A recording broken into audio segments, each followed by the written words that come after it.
omulungi alaba NBS television kwaniriza ku lutimbe lwaffe gaggadde mu programu yaffe ya NBS Extra buli lwakubiri essaawa zino bwesiti wetubeera ne munnange Tamale Mirundi mutabani wa UNRA Mirundi okuyita mu biki ebiri mu ggwanga lyaffe mu mawulire biki ebikutte ennyo mu babiro mu byobufuzi n'okwetoloola eggwanga lyonna olwaleero era weetuli okutuusaako bino na biri njagala kwebaza kubanga oli ku lutimbe lwaffe gaggadde lwa NBS television ng'otulaba era bebala okutulaba n'ebyonna bituyiseemu nze Simon Muyanga lutayanga bulijjo okutuusaako programu eno ey'olwaleero njagala kwebaza mwenna abatuuliriza obubaka obw'enjawulo ku programu eno abali ku platforms zaffe endala Facebook, Twitter gye mutuuliriza obubaka, YouTube ne website NBS alaba programu eno baka tubufuna bonna waliwo mikwano gyaffe abali e Rwanda batwokereza messages nti programu tugiraba bate abali mu diaspora UK ne USA obubaka bwamwe mufuna bulungi era kyampusamo nti buli kimu mwagala tukiteekayo programu sobola bulungi okugiraba live ate later muyinza okulaba you can upload and see bituba tutaddeyo oluva mu programu eno tugenda kwogera ku bintu bingi government gabula bitambula ebintu ebisinga obungi nga bwe nali njogera ku luli biwedde okukola government yesetinze bulungi sabbiiti eno gye tumazeeko okuva sabbiiti ewedde okutuuka we tuli baminisita abadde mu bifo ebyenjawulo nga baweereza badde bawayo ofiisi zaabwe eri abadde mu bigere mulimu abamu abafunye omukisa okusigaza ebifo byabwe nabira badde baweebwa mandate empya kutandika okukola emirimu gyabwe bingi ebyogeddwako mu budde buno one of the most outstanding nali ku handover y'abaminisita juzi ku president's office nga mpulira minister after minister abagenda abakadde bava mu office ngate batiisa bajja baga nti wano wozze muliro wano wozze weesettingirira wano wozze wenyweze wano wozze ebintu sibya wano wozze ebintu bizibu nga buli omu alaga nti embeera surprised in some people baminisita nga bagamba bannaabwe nti owange wano wozze mu ministry okuweereza muliro gwennyini. I noted the statement from Honorable Banyenzaki saying, I am glad to have left cabinet. And then somebody else also made the same statement. I think Nyanzi, Honorable Vincent Nyanzi also said, I am glad I'm out of cabinet. And Honorable Banyenzaki tried as much as possible to paint a picture that life is better out here than it was in cabinet. And then my mind was asking, what is it that is in the cabinet that people say, Mponye cabinet, I am glad to be out? The whole bar that accompanies the appointments when people want to join these offices is different. Now, I missed the one of Frank Tumweba's receiving instruments of power from the handover report from John Nasasira. I did not know whether Nasasira also said, I am glad I'm out of cabinet. It was quite interesting. Baga nti akivaamu yakiyita ekyata. I do not know what the matter was oba kiki ekibadde munda mu cabinet bw'osanga batesanga balwa n'ogendayo baba baagala nnyo ogendayo naye ate abavaayo baga nti ebintu bya njawulo. So John Nasasira omu ku baminisita abasinze okulwa ennyo mu cabinet finally is out.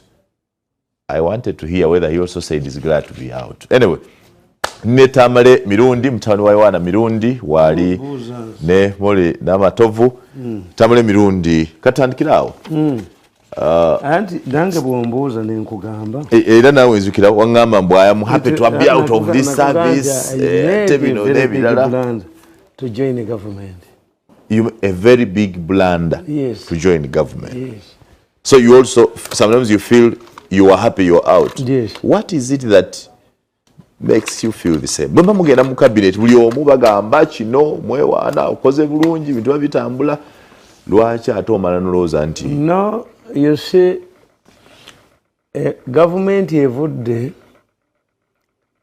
mu nsiko oba evudde mu lutalo tefaanana government evudde mu kulonda never government evudde mu lutalo esobola kubeera dominated by an ethnic group.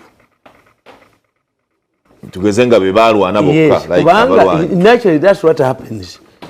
Nti obuyekera buli lisike oyina kubulwana n'oyo gweekakasa ataakuweeyo yes. kuba overthrowing a government is punishable by death. Nolwekyo ne bw'osoma ekitabo kya president yakugamba nti bwe yagenda Mozambique olutalo lwali ku boda ya Tanzania where they could get arms mu b'amakonde. But Mondaleni wasn't a Makonde. No. Tito was not a Sabian, was a Coalition, a minority. Museveni was not a Muganda, but he fought in Uganda. This is the dilemma. Ntine twagendanga musikeyo nga batugamba nti look abasomesa banyankole abatudde wansi ku ntebe baganda. Why? These people had gone to Mozambique. Okay. They are senior. So nti kati osanga nti Castro ne muganda we. Castro ne muganda we ne bwataba ku picture mu government ayinamu amanyi okusinga minister. Okitegedde kyengunyonyola. Kitegedde. Nti government enwanira omanyi amaanyi gaayo ziba ssatu. In one government oba musatu. In fact in political science tuyita subterfuge. A subterfuge is a government within a government. And the decision making is not clear. What do you mean that there will be a visible government that we see, but there are also an invisible but stronger machinery within government? You are recruited as if you are working in a company owned by your family.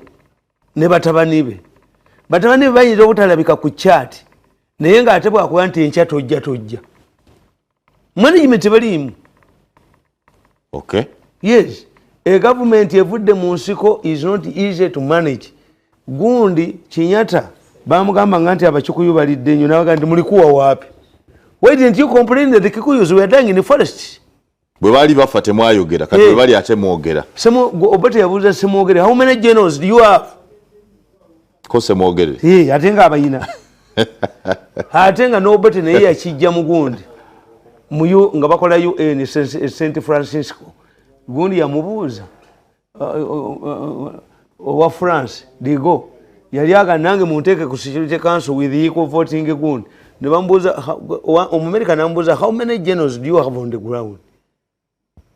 So era ffe Abaganda batugamba nti teweekuza ku nyamanzibe. A government that has come out of fighting is like a hunted animal. But Tamale Mirundi njagala ojjukire Henry Banyenza ng'agenda mu gavumenti ebyaliwo sigwe nansubidde ogamba nti ndi musanyufu mponye gavumenti really the cost nange lwaki bamala kuvaayo nga bamaze okugwaka ne balyoka bavaayo nange kubanga lwategeera you see you can remain in a marriage thinking that things will improve. Nimugenda mu counselors nimugenda mu gundi until a woman gives up n'ategeera nti ono omusajja kati ne bwe bampita ne baŋŋamba nti omwami we aligenda sirinnyayo. So that's a factor. This government came out of the bush. Ekitegeeza waliwo swing abapulinga swings b'otamanya batali ku surface.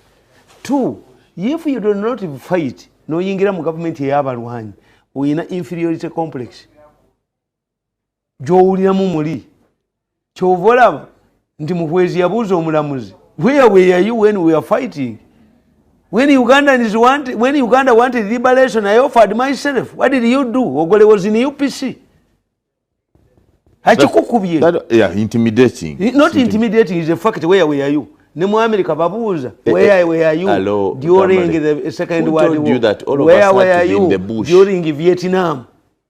Where were you? You wanted all of us to be in the world. Yes, where were you? Bush bamugamba nti kitawe yakweka. Where were you during the Second World War when America was at stake? What made Churchill?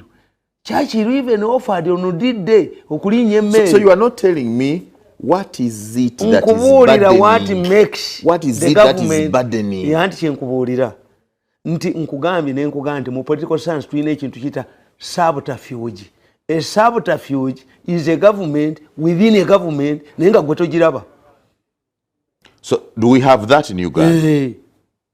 Nti gwe bw'obuuza byandaala omanyi mwe mugenda ne mulowooza buli muntu ayingira mu byobufuzi afuuka muganda wa munne. That's why NRM is quoting UPC gye yajja mu buyinza. Why has UPC remained intact? UPC was a political party.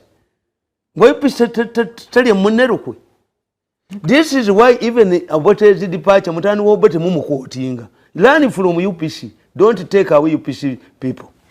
Okay, continental politics. Kakati, no so-called K. This is a very important issue. What is very important? That people say they are tired of government? Subterfuge. There is a government. Some people are amateurs. Tebali confident. Nti, umusajja n'agamba, gundi vice president, special awandi akazibwe, bwe yali alayira, yagamba nti mpita n'omwami wange tulayire. Special awandi akazibwe bwe bamukubira essimu yagamba nti nsanyuse nnyo n'okusinga lwe nafumbirwa. The politics of overwhelming. Bw'omala ogamba omuntu ndi mukama ky'ompadde, sebo, ompadde enkoko, eno yesese enkoko okugirya mu family yaffe. Then you that's why some of us arrogant fellows. What have you given me that overwhelms Mirundi? I'm a Ugandan, I'm educated, I'm entitled to a job. But we said that was... It was vice president. Yasanyuka nnyo. Era ekyo tukiita politics of overwhelming. You give somebody a job that overwhelms him. Oha. Ng'alaba That's why women MPs offers their bodies to bana abaana ababalimba. They do. They do what? Ku list kwoli. Naye tugezeemu. Mwe mudduka mmwe. Why? Babuuza ne batugamba. Why is it that the long distance runners bava mu Ethiopia na Kenya ne babaga they are running away from poverty? Brazil yasamba omupiira kati kyasamba bagagga. Brazil is an industry power. Eri mugundi. So kwechoita overwhelming chovola bana babajoga. Kwechoita arrivalism. Nakyo kituufu. Arrivalism kitegeeza. No, arrivalism kitegeeza nti Mirundi yali mwavu ngagga wadde. Let me display my wealth. Emmotoka eyo essaawa munyenga ayambala essaawa ya $3,000,000. Kamiliyoni aleese ekyuma okoze factory. What do you own? Arrivalism. Omuyimbi baba bayimbe akagato ne bakokola bwe bati waliwo omuvubuka omwali ku TVM. Ayina obugatto buno mwana muti enkofiira agiteeka eno n'aleeta akagato bwe kati akembwa. Abayimbi alaga essaawa alaga engatto. That's arrivalism. Twali baavu nnyo. Bw'oba ogula empuuta ogitwalire mu kaveera keeru. Ni wange bali empuuta. Yes. Arrivalism ate si subterfuge. Subterfuge kitegeeza nti waliwo abeekwese munda. Nti decision making sijja okola andika nkubabuulira olwaleero. Nze mpandiise ekitabo kyangenda kironkinga. 1. I've predicted that the next mayor of Kampala in 2021 will be Mugati Gwabata. Lukwaga agenda kugwa. Yeah, we did. What are you saying? Yes. The next mayor of Kampala is Mubaraka Munyagwa is an MP. President yajja kukyusa government eno myaka ebiri, otherwise it will be the worst performing government okuva lwe yajja mu buyinza. Agenda kugikyusa myaka. Ajja kukyusa myaka ebiri tegenda kukola. Why? Eruwe tagenda eno gye yalonze tegenda kukola. 2 years agenda kugikyusa. I quote your word. Yes. Why? Bw'osoma akatabo kankano Invisible Hand nkubuulira lwaki Musisi yalemwa. Musisi yalemwa because of 2 factors. 1, mosaic image. Tukiita mosaic image. Gwoli Musa. Kampala yali madde yavunda dda katuleete Musa katuleete kajina ategese yinula tokola. Because you are the last resort. Then if not kajina yinula who else? Oyo takola. Bakulesenga last resort. Now feeling anti nze sembayo. So you have nothing to compete. Nebo leeta manager n'omuteekamu enkola egamba this thing has collapsed.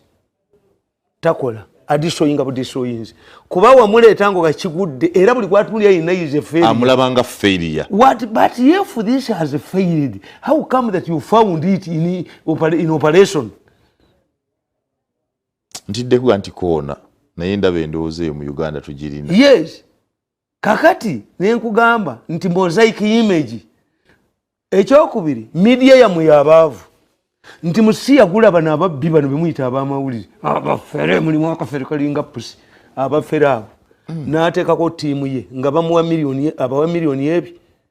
Era Besigye tagenda kukola. Bajja mukuba amayinja. Obadde ki? I can risk nteekawo sente miliyoni Besigye bajja mukuba amayinja. Your first time is to praise. No. Kitegeeza yazze talina pulaani ku Kampala. Besigye talina pulaani ku Kampala. No, because atuyagala bena plan. Leta musobola. Taina kutaniza kwa plan kubanga Tamale Mirundi. Emirimu gya Besigye muteka giri esatu gyokka kanji kubulire. Ogusooka kutuza lukiiko lugoba meya. Ogwokubiri kuleta biva mu cabinet kubituusa eri bano. Taina muli. It's the law. Yasobola okuba, but it's no law. Taina law. I don't want to give an impression that Besigye is weak. No, it is the law that is weak. Ababbi be basooka. Mbabuulira. There was a coup, Nabaganti Mbabazi is a coup. Unless you know that Museveni faced a coup, a coup in a different form, a SAGI cooperation. All of these departments were infiltrated. Kakati gobe General was anti Kayula Medwa Kayula has helped this government. Katwaruwa Bajanka Baluza Bakitalo new. No! You are not important because if Kayula was a failure to work as a police. So what else again? I'm government. You should go to Muntu trying to back in your office. Why don't you know these things? You cannot be humiliated. You are feared. Well, I know. You are running out from the fact that at your docket you were failure there. Now you want to preempt us. So government walemu. That's what you say. Yes, what you say. To have a spokesperson or president, I created myself because of my political crowd. Tichari. He's not there in the public service, but people believe it. No lecho nkubuli ebintu bisatu. Nti one, it is mulesa abantu abazenga balowooza nti kino. They are Musas. Gwe buli kisatu lawe ekirungi. Toyinza kutandika kati tugamba. No, you must be supported. Lwaki ogende wa Besigye n'ombulira wattu nga tagenda kukola bagenda mukubama yogenda kola baki Facebook bamukube. The only person I don't need to criticize is the bit of my mother. Simulaba bubibu. I'm not supposed to see my mama wange mubi oba si mubi. That's not my area. That was my daddy's area. Basi kulitayika zita kuga mama wange mulungi oba mubi mwagazaaki. No, that was Mirundi's decision. But my programs are provocative. Nti think about it. Nti bano bazene mosaic image. But no, we have not said the same about him. To a subterfuge. Have you handled the subterfuge? Ntikankubulire. IGG, when does the IEG intervene? Because for you don't know, killing a medical doctor to save a cobbler. Nakugamba nti mubaloma. Omusajja yali mukubi wangatto. Naye nga yonule cobbler in the city of Rome. Olwokuba ba celebrities abo tebaba na mateeka. Tika milioni uwe batirayo abantu ate naavumaani ono omulakiibwa. Ewaani gwe batirayo. Gwe yafiire wali omusaddako wali tomusaddaka. Takwatibwa. Kamilioni takwatibwa. Ewe tewafiirayo muntu. So celebrities in Africa get like a medieval Europe bafuna diplomatic immunity. Kakati oyo omusajja omukubi w'engatto yalwananga nnyo mu bbaala abba bakazi b'abanne until we killed a person ne bamutwala mu kkooti. Baba musomera omusango. Omusajja nayimira mu kkooti n'agamba omulamuzi nti my lord, I have something to say. This is the only cobbler in the city of Rome. Year after his arrest, we don't have a cobbler. Atenga olabe anti enguudo z'omuloma z'amayinja zegeraageranye ku winter. This tells you how important a cobbler was. You couldn't move on the streets of Rome without shoes. Omulamuzi n'agamba nti in this case what do we do? Omusajja n'amugamba no. Abaloma bagamba nti asse omuntu walina okufa omulala apizinga omuzimu gw'oli. But does the law say nti balina kuttaamu ssente nedda ssebo. Kati tukole ki? Nti okutta ono omukubi w'engatto. Kye tuba tukola tukwateko ba medical doctors abangi tutteko omu. This is what happened in Europe, in Rome. They killed an innocent medical doctor because there were many to save the only cobbler in the city of Rome. Who was what they actually carried out to the Babe Mukasa Muluri. Abo bagundi ba minister bemulaba ba fidgeting abayina ensobi. These are cobblers. Maya, these are medical doctors. The cobblers are hidden. The cobblers are never seen. So unless you address this issue of a subterfuge in the government, ekyokubiri ababi banguwa mangu nze kankubuulire tewali wano mu amawulire yalaba ssale mu nsiko is me. Do you see me going there? Kuba bwe mbalaba abagendayo ababbi be basooka okugendayo omuntu omulungi and they talk persuasively. If this book of mine nagiwandiika in 2012, who bothered bagambanga ndi mpala na musiku banina kamunye, but whatever he predicted has been implemented. Do you see it? Whatever I predicted, I was opposed to 5 years ago, has been implemented. One, nababuuza and tell me, lukiiko kimu district olufuna salaries instead of allowances. It was only Kampala. Nembabuuza nti Lukwago, lwaki mwamulemesa okuleeta gundi, okuleeta deputy mayor, baali baagala a dysfunctional council. Musina abatwala mu tropical bank n'abuwerera sente. Today, whatever you oppose, never going to this is there's one thing that there's one thing that defeats your subterfuge theory. Nyombi Tembo, abadde minister wa ICT, we have a office. Yasabye bamuwa omulimu mu ministry, meaning he's even willing yakoze an application Nyombi Tembo temanyi kyali afuna omulimu below. Anti ulira you have been a minister, do you want to work you should below? not give him this job. Why not? Omutamiivu afuse mu mpale tasobola kufuluma bbaala, bajja musekerera. No. Nyombi Tembo is hanging around to monitor bye yakolamu. No. He's a loyal servant. Asabaawo. No.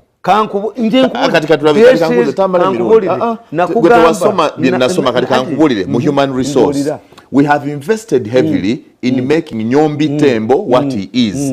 Today, he's almost an ICT expert. How does it? Is a resource. What does it tembo agenda tule mukyale waabwe kasanda ngana kyagenda kuyamba. Mukalulu bajja abasajja mu Huweyi mukaaga ne babateeka mu ministry eyo kutta byuma bya electoral commission. Get it from me. There is a delegation that is coming in ICT, they want to monitor. Neji the commission indala. Atende mpakana na mwe. No, wakana nangi. Nti Nyombi. Mu management, batu kama Nyombi yasome kono kutisi yasoma chi. You cannot be a junior officer in a company that we once managed. You know what makes you an expert? Tekisoboka. Emyaka jomaze mu bwa president. Ebanga lyotambudde egweru nebyosomye. That's why you act like an intellectual. Because nyeza n'okugenda. No toyiza genda. That's the truth. How many people have argued? How many people have argued? Can we put you to West? How many people have argued like a Nyombi? In fact, you open up a file. You must open up a file. Why is it what if? Let me tell you. What if a new government had taken power in Uganda? You would still apply for a job and do it. Because a failure of government, in fact, that's why I tell you, President, aina contradiction na yezo zotalabirawo. Toyinza ganti government eno yawangudde akalulu by 65%, nga 35 of your ministers dropped. Baba kubye mu kalulu. Almost 50%. Tamale. Kizibu kye tosobola kugamba nti gwe bakuhayalinga. Yali akozeko ministry. Mu Baganda omuntu atambula nga adde emabega musezi. Once you move backwards, you a witch. Omuganda tatambula nga adde emabega. Musobola kuddayo mu office ya president osaba omulimu. Nze mutani wa UNRA Mirundi. Nakugamba. Because you are now a consultant, we need you to go and train the juniors to know what to do. Nakugamba nti President Museveni bwe yalabanga nkadde nampa obwa advisor. Kati kitegeeza mu mainstream politics, according to NRM doctrines, sirimu. Kati either you have to look for another party or to do my business. That's what it means. Chobola nti banagenda abatabibala. Omwana permanent secretary amugamba nti ngenda kutambula ne president sina sente. So you're not senior. Are you looking for another party? Kati wadayo kwafula kati gwe nagenda wadayo kwa tobula bona kujoga. Olozo senior nedda. Wadayo yavula kati gwe bakuteeka ku retirement iki. Omwana wano yalese iki mwalese wana iki debate ennungi. We should have an upper chamber. Je bateeka abakaddi yereka bakyayina mu value gwe kyoyogera. Yali mu parliament expert. Na yo mulaba. Yes. Yes. That's why omusajja oli omu Cameroon yagambye. If I read you and a referendum, nga yawangula akalulu 2 years ago, ne muganda nga nvaako. Why? In political science, a referendum does not mean the issue. A referendum is on you. And the government. And a popular president, over an a popular government, ne bweleeta referendum nti abaana basomere bwerere, abantu bakiganda. So a referendum was not on Ugundi to exit European Union. Let me ask you. Do you remember the many foreign trips you took in Gochari Mufti President? Yeah. How many? Many. Because it is State House that shifted. When the State House shifted from Uganda to New York, I go to New York. Let me tell you. Yes. But 13 years ago, tewali TV over radio yali ekuyayanira. Right? Tezali woto chimanyi. I was a popular journalist in Uganda. This is why the president picked me and educated me at the university. I'm the only journalist who has ever bet with the president. Namuka tosobola kuba koni miezi mukaga. Naga nja mukuba. Miezi mukaga nijigwa kuni mukampa akange. Mirundi has never been a failure in life. Very good. Yes. That's what I'm saying. But I'm telling you, very dangerous. If you go on the board, can we put you to waste with all that knowledge and training? No, is it a monopolist? If government does not realize my potential, I do business. So, that's Africanism. You're failing to understand my point. Powero achari mumaje. Advisor kugondi. The only Powero ali mu private sector. As a former army commander, you tell us, as a former army commander, we are in Iraq and Afghanistan. Which devices, what weapon do you think you lacked? Chichibaga mu America. Bakondolesa rai shibani. The hanging is in Africa. Nti ategwe kakati kankubuzi. Dino musajja gwenda bamwita Muchivi. Ibrahim Muchivi was the Minister of Foreign Affairs. Naddayo ku ambassador Muchivi. Kakati as an ambassador, you were answerable to the permanent secretary. Ebifana ebyo byolaba byo omuntu gwenta sobola kola. UNRA kati elimu kumenya obizimbe abazimba mukubo basobola okuzimba mu road reserve basobola okutereza. Singa sika jina mu northern bypass only kajina can do that. Abalabaite basobola okukola. Why talina political things? Gwe you were younger. Why you were young? I'm 38. 1986 NRM bwe yajja buli ministry yagiteeka mu akakiiko akabuuliriza. What happened? Where did they put the recommendations? Any person in the media, and you see, the problem you see, you don't understand the media good. Tubaita batya nti media aba thriving on media nti musishaze dana alo according to media team UNRA jemenye bizimbe bajja kuzawe bipya gweto kimanyi do you start there or to pay people bebabba abantu baba sasula ne bagana okuvaawo yenkubulira era they paid them ne bagana okuvaawo. That's why UNRA is breaking it. Iraki muzimba mu road reserve nti bwe baba sasula bamusi basasule zenenje Najjanakumbi mu road reserve ekizimbe tebakisasula wazima mu road reserve kwate konkufuuyire. What are you talking about? Chovola bantu kati yinula yakuteredde wochi buzz wazimba the yinula you are abusing at least protected your land nti yateekawo buzz ezikulaga nti ettaka lino lyaffe. Very excellent. Kati go wazimba mu road reserve andi nkugambe wewe najje let me say this jagala gamba mchala kajina kwa hiyo kaya kusobola we bakusobola balobatia mchala kajina ono yazimba mu road reserve Najjanakumbi zinagwentya wanegindi ekyengera bajja ne bangamba mbu ennyumba ye eri mu luguudo tugimenye aba wakisinga bambula kamera ne bagaya mugita yange mugende mugimenye. Is it my house? Gandi jikube ku ttaka. Don't blackmail me. Whose house is it? Jikube ku ttaka. It is your house. Hayi gigi nankubira simu yaliwo. Mr. Mirundi you are constructing a marriage gundi ne mugamba gwe kankoboli mu bakatuliki nani ne bulaza be bakuba ekiragano ky'obwavu. Did I take the vow of poverty? You look where I stole the money. Don't bother me. Don't ring me again. You are arguing as if certain people must have money. Another group you have a response to an what? Yes. You investigate where I got money. Don't tell me. What type of children are you expecting from? Bishop, Anglican Bishop Awasa. Chitegeza nti bwagulia mukazi w'emmotoka babye mu kabbo. Audit the kabbo. High gig has written to me to panic. Did I take the vow of poverty? If for me, who worked for government for 13 years, I'm a pauper. Do you think Ugandans will join the government? One of the reasons of political power is who gets what and when. You are swapped with Ogenda mu parliament kubaweereza. Gendo baweereze ku LC. Gendo kole volunteer work nga buli omu mulimira ku kyalo. Yes. No. Njagala kubaweereza. Kubaweereza. Otya. Oyakoloza era kyobulaze njagala nnyo namboze maximum abalya n'abaga nti I want to go to South Africa. Government ne panicking ne mwaye $20 20. Bano Besigye yabagambye mbu abali mu kintu mbasaasira. Tetuli basiru. Kati gwe bakunuunyoze ate onoddayo. Can you become a virgin twice? I'm better than Besigye. I've preserved myself for future deployment. Nzina bagamba nkolera ku principle ey'abasodox nti alibeera faza tawasa alibeera bishop tawasa alibeera bishop awasa. Besigye has lost the political virginity. Yes. She can never recover that one. You cannot get married and remain a virgin.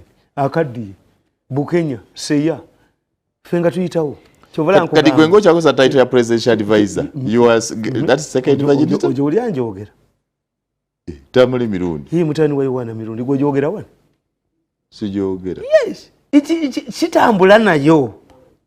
But you enjoy the perks and privileges of presidential advisor. Omwana yasemba mu kibiina naye nga buli ajje wakamulaga lipooti ye naye nga tamanyi yasembi oba senior advisor kataba kaliko presidential lekatulayo title oba advisor bakugamba nti okaddiye and you praise yourself. You praise yourself. Joseph Tamale Mirundi was born here, was 19th. He educated in Makere, graduated. He's a veteran journalist, vast experience. Later launched this voice. He's currently the press secretary of the President Museveni. Yes. Anti nakawandiika ddi kyenkugamba nti musipi byonna byonna bino byemwogera nabiwandiika ddi 2012 nembaga musisize failure. He is only a media promoted person. You can embarrassingly say that? Yes. Have you been to Kampala? If you succeed, what has prompted government intervention to change everything in Kampala? If things were going well. What are you saying? Yes. Oluguudo wali Makere bali mu kugaziya luguudo. Enguudo no anybody because must say failure is unfair. You don't know where Kampala was before Tamale highway. Buli kilomita bagikolera $7,000 nga kuliko concrete kuliko okusima ebbali kuliko okukola ki mu Kampala balikolera sente mmeka. Nti ebisese babyodde mu Kampala. Did the people get a new diet? Ndikati bali mukyere. How much money were you giving Kampala State Council and how much money are you giving Kampala State Council today? For us, when we are analyzing things, tetufaanana mmwe. Bw'okyawa omuntu. Never. Wakyawa musisi. Omuntu akyusizza ekibuga Kampala buli w'olava. Mwagala nnyo kiki? Enguudo za ssente mmeka? Anti enguudo za ssente mmeka? No, you people. Enguudo za ssente mmeka? Anti how much money? If you are comparing Sebagal and the other council Yiga, how much money were you giving Yiga? Kubaka kati abantu bange mbagamba nti mwe temulina right to fail. Why? You are in good schools. Ndi mugezo basingamu nasomera mu makomagiro. If I went through good schools like you, nali badde batawanya nnyo musabe mwebaze Katonda. If I went through good schools budani ezo nga nasomera mu makomagiro. So when you are analyzing ekintu, what drives the system, tukiita systems analysis. This is why Africans bibalema. Nti otunuli America no jadi mayalinga. Nti the capital, the federal government in Washington, the federal government in Abuja. You see the kind of fight? UNRA is struggling with this. Niba n'abantu bandi badde bayamba yuno gantu tuveeyo batukolera oluguudo olulungi. No, babasasula. Lwaki omupangisa omugoba mu nnyumba n'avaamu? Nabaga nti mwe kyemutamanyi mu Kampala. Kampala is not a capital city. Kampala enamo Abuja. If you are handling issues in Kampala, you must understand. This is not Abuja and Dodoma. Bano babasasula. Who? Ne baba wa notice. Meka asooka abuulirize. Kagina kye yali sosokola kyali badde kimu. Were you paid? Why are you here? Were you paid? Yes. Yes, yali sosokola. Babasasula. Why are you here? Why are you here? Ne bamuga tebatusasula. Mu bitabo babasasula tebaliimu. Where do you start?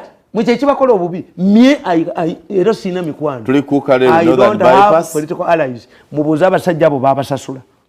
Ask them. Let Kajira ask them.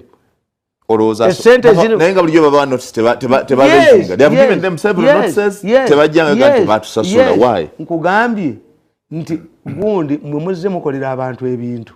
Tigwe basasula luli kankubuuza. Abeeruwero mu myaka 3 abawa Museveni ebintu bakyaliwo. How old were they? Kati bw'oyita abeeruweero abajja ba myaka 18 bafa. Yes. Why has government paid compensation unendingire? Ababbi bali mu government. Abali aba abasajja bali mu government. At least those ones mutunde ebintu byabwe. Musasula abasajja abo sente. There is no Uganda ni mwekamba bulire. Banna Uganda twakulya mu discipline gye mutamanyi. Fe tulina ettaka ddene. Obeera mu kyalo ng'ettaka lyo Muganda ganti ensikoterya mwami. Naye n'ayagala okusibamu embuzi amala kusaba. When you see resistance, these people are not paid. I don't think. Yes. Abantu bano basasulwa. Investigate. Anyway. So, buli kintu kyonna mukamba buulire nti eno government bajja gikyusa mu myaka egi. Kuba kati, let me tell you, nze ndi mu taxi. I want you to allow me a minute. Lwaki abataxi balwanagana? Ndabe what's going on ku bantu bano comes. Moses Walugembe. Moses Walugembe. Wanji sebo. Kiki ekigenda mu maaso? Tunnyonnyole ekigenda mu maaso. Kale wano tuli Kalwere era nga lino ettaka lyolaba ekitongole kya Uganda National Roads Authority oba kiyite UNRA be bakola operation wano Kalwere nga bagezaako okwerula ebifo we bagenda okuzimba Northern Bypass. Tukimanyi nti tuzze tuwulira nga bagamba nti Northern Bypass bagenda gyongerayo egenda kubeera ne extension era kaakano UNRA yeeyo mulimu gwe baliko okukola era nga ekifo kino batugambye nti nnyini kyo ye Mambule era nga bamusasula okuva mu kifo kino kubanga kye kimu ku bitundu eby'abantu be basasula ne babeera nga bagenda kubanga bongezawo Northern Bypass wano mu kitundu kino. So kakati bamusasula naye abadde tannavaawo era okusinziira ku bantu abali mu kitundu kino abakolera wano naddala okusinga bano abokya welding abalinawo garage bo bategeezezza nti omugagga omu ku baana ba famire ya Mambule tabategeezanga nti baali bamusasula ssente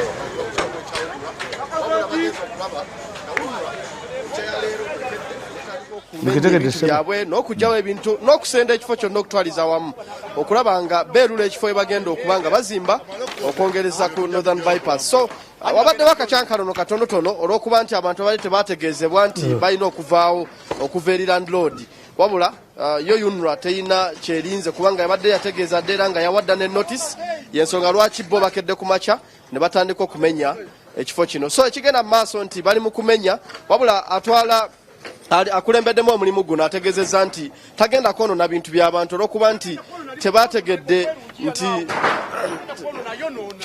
katwogereko n'omukuba omukulu ono amanyaona tomanya namanya gange gwe ali mu kwonoona tagenda kwonoona ki biki bye bonoonye byonna babyonoonye batubba okiwulira mumugamba butono olw'okuba mwasoma mwafuna amayinja mutubulire kyekyaliwo twasasula lenti yaffe wano ne batuga tukyaliwo ne gwe tumenye ne batugamba tukyaliwo wano okiwulira kati essaawa zino ebintu byaffe tumala okwetereza tulabitokita bijja bye tutaasa bibabba n'abasirikale binyini balinga balatubba gogamba tebagala kuwona lwaki onyiriza abapoliisi mutegeezezza wano bwe tuzze nti omugagga teyabagamba nti balina obbasente yatugamba tukyaliwo wano nagenze gyokulaba eri bamenya nezitrakita ne mbagamba bane tuserekulule twatandise gino tumaliriza leero okiwulira tukira nti ekintu kyemukola si kirungi mbanyonyola bakuume bye tutaasa baleeta luzungu lwabwe abalina oluzungu tebulina ssente abatalina luzungu fe tulina ssente naye mutubba okiwulira mugamba nyonyola mu luganda lwomumanyi aleeta luingirisi we bwe mubuuzizza ngambye nti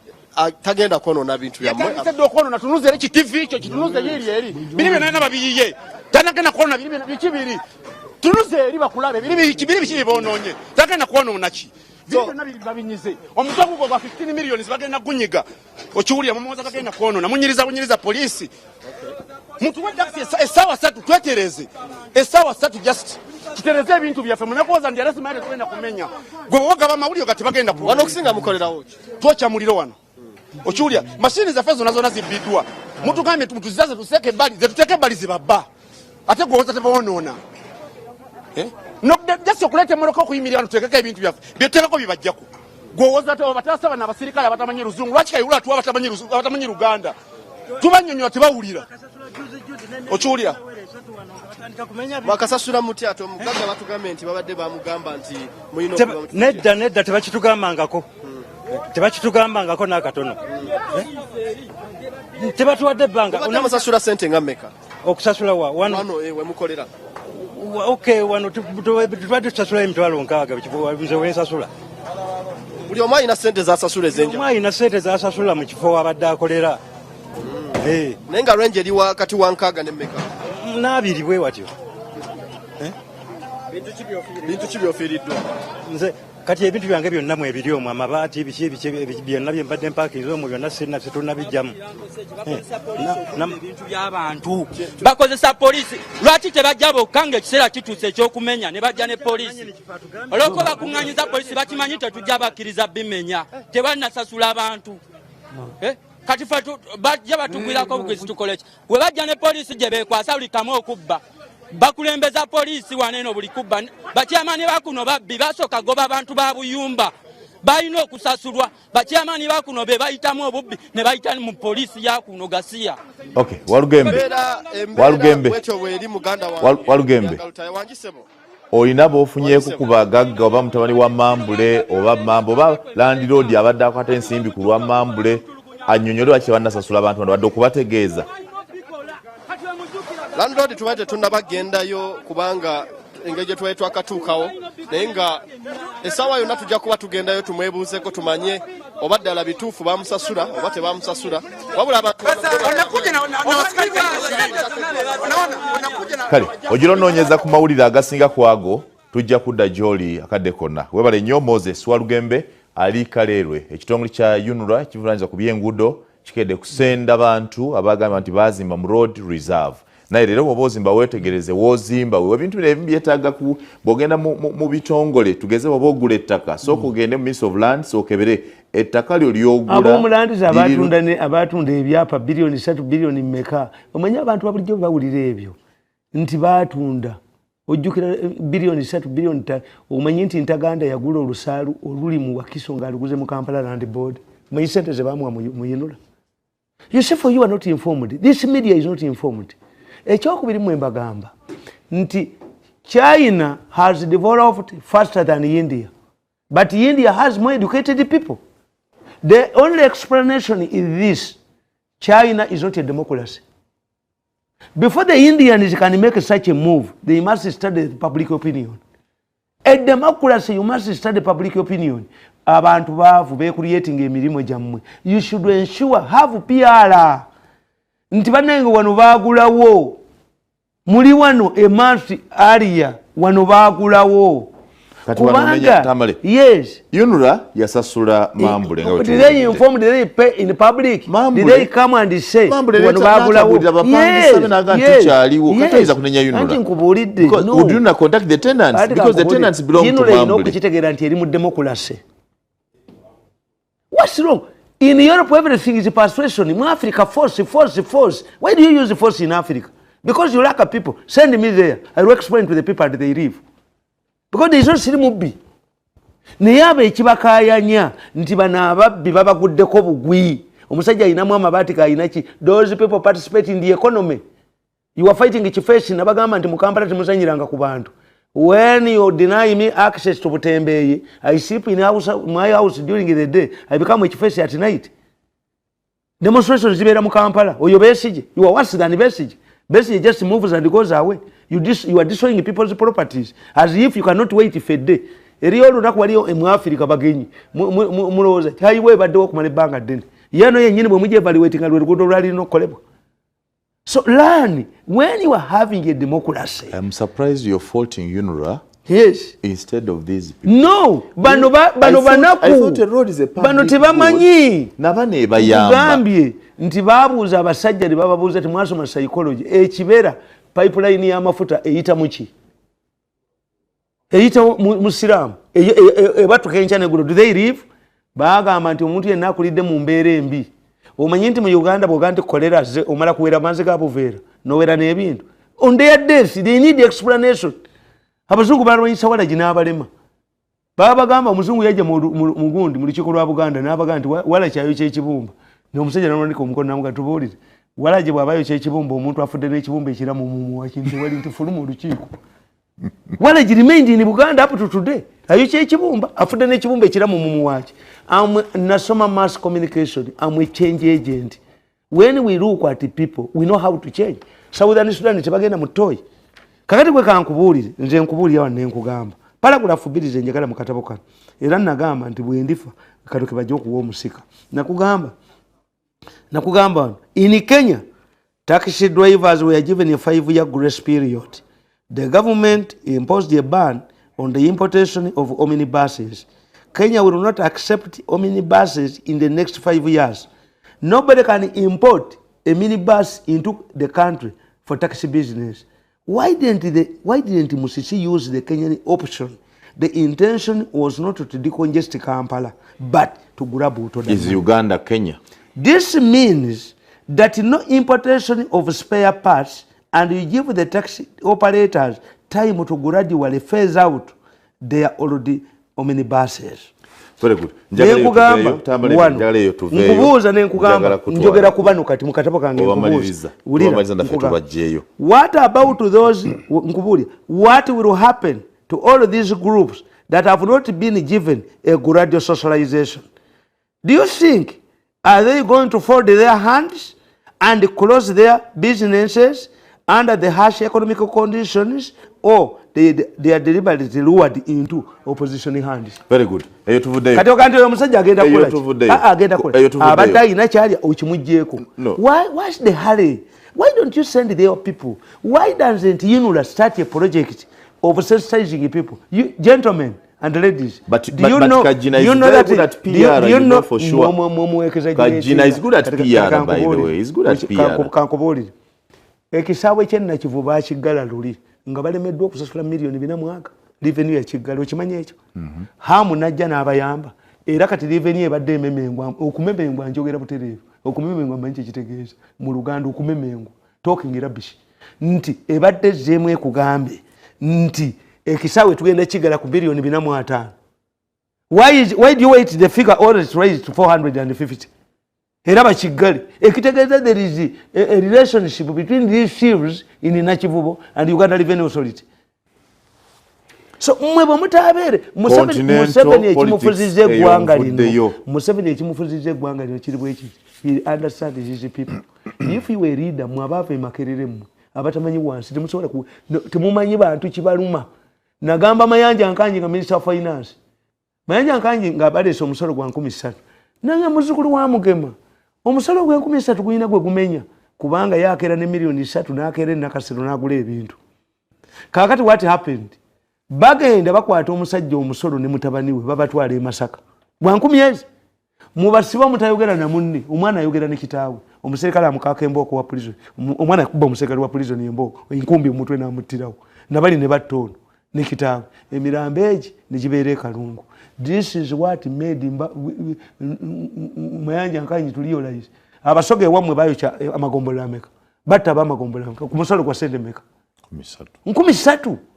The moment you don't know your people, nga tobategeera abantu bo. Abantu bano badde Kampala nafuna omusolo kati ye namboze bamutwala South Africa. How many people abayina obulwadde obusinga n'obwo abatageeze South Africa? Where do they? Katonda ayina bwayamba abantu be. So therefore mwe Seno Zimbabwe Museveni namalaje pamu kumacha olwekula ya rubikewo Tamale Mirundi mtabani wa UNRA Demolition continental politics azibwe at the African Union. Yes, anti nakyo nkibagamba tuyitawo nti ekintu ekyo kibasomese mu nsi muno nti mmwe mulemenga kuonoona abantu. Fa abaganda batugamba nti entamu gye wali ofumbyemu togiyita kitamutamu. They are not talking about a saucepan. They are talking about a woman. The woman he once dated or married to muvuma mbantu. Naye mmwe muyina enkola abavubuka bano bayina enkola nti Mirundi mumukube nnyo aswale nnyale mekujjayo omutwe mumujjene ku leediyo. Is it how? Abaswahili baga nti asante ya punda niteke nti endogo yokusima ku endogo kugwira. Kakati kankubuulire tumukunde naliwo nze kennyini mu ofiisi ye nga Sejjusa akutte Basoga. Sejjusa yagamba nti nze bwe nzita ow'amagye tebanvunaana aganye order za president nagamba nsibambi Lugayo. Professor Lugayo Katere akube Basoga tani. Kakati the man came back. What will happen to Sejjusa? You think Tumukunde is not a human being? You think he's not a human being? Nga ayagala okuteera ani.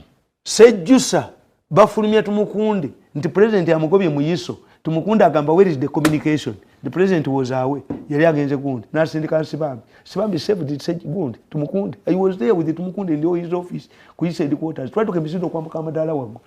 Nga Sejjusa kute Basoga lukayo professor. Lukayo nkateri rwali nanako lwakusana. Lukayo kakati is back. What about those who mishandled him at Makindi? Because you use the recycling. When you use the recycling, ngomanye nti ekintu oli kyetaaga, toki humiliating. Never. Kati Kazibwe mwamu humiliating. Kazibwe yagenda n'agamba president n'amugamba nti mukamba baziti yakoze accountability ku 4 billion, 5 billion. Kazibwe yali chairman w'akakiiko k'ebyokulonda. Abaafulumwa lwakitwale bagana yabba. Kazibwe yabba. Kati tabbangako. Kazibwe yagenda mwe mukita mutya supporting center. Microfinance support center. N'abagamba mutuwole ku sente ezaffe bwe zinajja tuzibadde zinetandika emirimu tebazimuwa. Kye baakola ne bagoba abakozi babiri ne bavuga nti Kazibwe yabagobesezza. Ku leediyo baaga nti Kazibwe yabbye. Kazibwe yali afunye n'omulimo nga Muuni amuwadde omulimu nga assistant we ku HIV nagwo ne bagumuggyako. She got the job again after Mukahanizi go and ask him. Mukahanizi investigated and wrote back to Moon exonerating Kazibwe. Information yojimanye? Yes, I know. Yes. Kakati Kazibwe gwe mwakubako mu mawulire nti mubbi tudde mu college bate mwategeera. You don't plan tumina think tank. Why? Bwe muba mwagala okutwala omuntu yenna ebweru ayina okuba high profile person. Bw'oba yagala omuntu agende mu UN must have a PhD. Chembagamba nti don't have senior diplomats. President byayogedde ewuwe waka mu domestic mu international relations mu diplomacy tebiyinde kibimukolako. Ne bw'abavuma abazungu. What is important is what the president namwogerera mwamugoba mu state house. Yabadde ani amwogerera? Oyo gundi Kajingo naye mwamugoba. Lani ebintu bino bannange bibayigirize nti you are rotating around the same mountain. For Abaganda batugamba. No, but I think we have Kazibwe here. Yes. Uganda is backing Kazibwe. This is the woman. Singana bo babinga mmwe. Singana bo Abanigeria bayine enkola egamba nti akantu bwe kamala okuyingira mu gundi mu home temuddamu. These are your highly profiled people. Mu short run nabaganda but is she a candidate fit for the job? Yes, former vice president profile ajina yasoma Kazibwe is intelligent. Naye short term strategy. So what is the n'abantu kyekibi singa alinga mmwe. What is the hand doing? Singa naye mubinga mmwe. Kubaka kati Uganda needs Kazibwe more than Kazibwe needs them. Sure. Yes. Ani omulala mukazi yali vice president high profile. Mukazi yali foreign minister. Omukazi ono mukagundi mukazuma bamujja ku Zuma mbeki n'amukozesa okuba Zuma n'afuuka foreign minister of South Africa. And what you don't know nti troubled countries like Rwanda foreign minister abamukazi. Kenya balwanyisiza ICCY. The Minister of Foreign Affairs is a woman. A Somali of Kenya of Somali good. Oyo kada gambade mu mutu lencha neggulu. You think enchana yayizo okutuka nga tumwetaaga temutegeera fitina abaana ne bakubabuli wamuwe babyini bakubabuli muntu ne bamuonona abaana bano subterfuge eri mu government. This is not Museveni. Is a subterfuge. Buli wamuona ne bafukulawo ng'embisi ne babbawo sente. This is why you are destroying. Nabagamba nti mu byobufuzi batugamba nti omwana omulenzi bakola tiimu z'omupiira nga competition ya kyalo, a village competition. N'amenya banne bonna abalungi abe tiimu endala, tiimu ye n'etwala ekikopo. When it came to assembling a team for the village to compete in a gombolola, all the good players yali yabamenya dda. This is what you are having. All your good people, you destroy them. Kubanga gundi ya mwegamba nti asante ya punda niteke. Bomalo bakwale ngabakuba mirundi mulalu mirundi. How can you say that you marijuana smoker? Who you call mushenga na bamboke na bamukine mono na business system. Kano akatabogera kakigambo ne kimu nikajja mu meeting kagobenzi. Nali nkagula mbize nkatireyo. So you see, learn how to prepare your people for future use. Ensonga yetegerekese nti tulekeraawo okuwa bannaffe kuba tuyinza obbeetaaga. Do you see Kazibwe winning this seat? He is not Kazibwe. Uganda. Is Uganda's status the president. Nabaga nti mwe kimwesimye. Do you have an opportunity to win this? Nabaga nti mwe kimwesimye. Kakati mwali muvuma president nti alese wano Bashir. Bashir can speak. Mubala Bobane. Kwa UN gundi mukiza African Union. The president cultivates friends for you. You don't understand this. Tamale. Nze nkwagala nnyo era mpangadde naye wano mu ssanyu. Ova kunsomesa kati nti kibi nnyo okuba omuntu leero. Yes.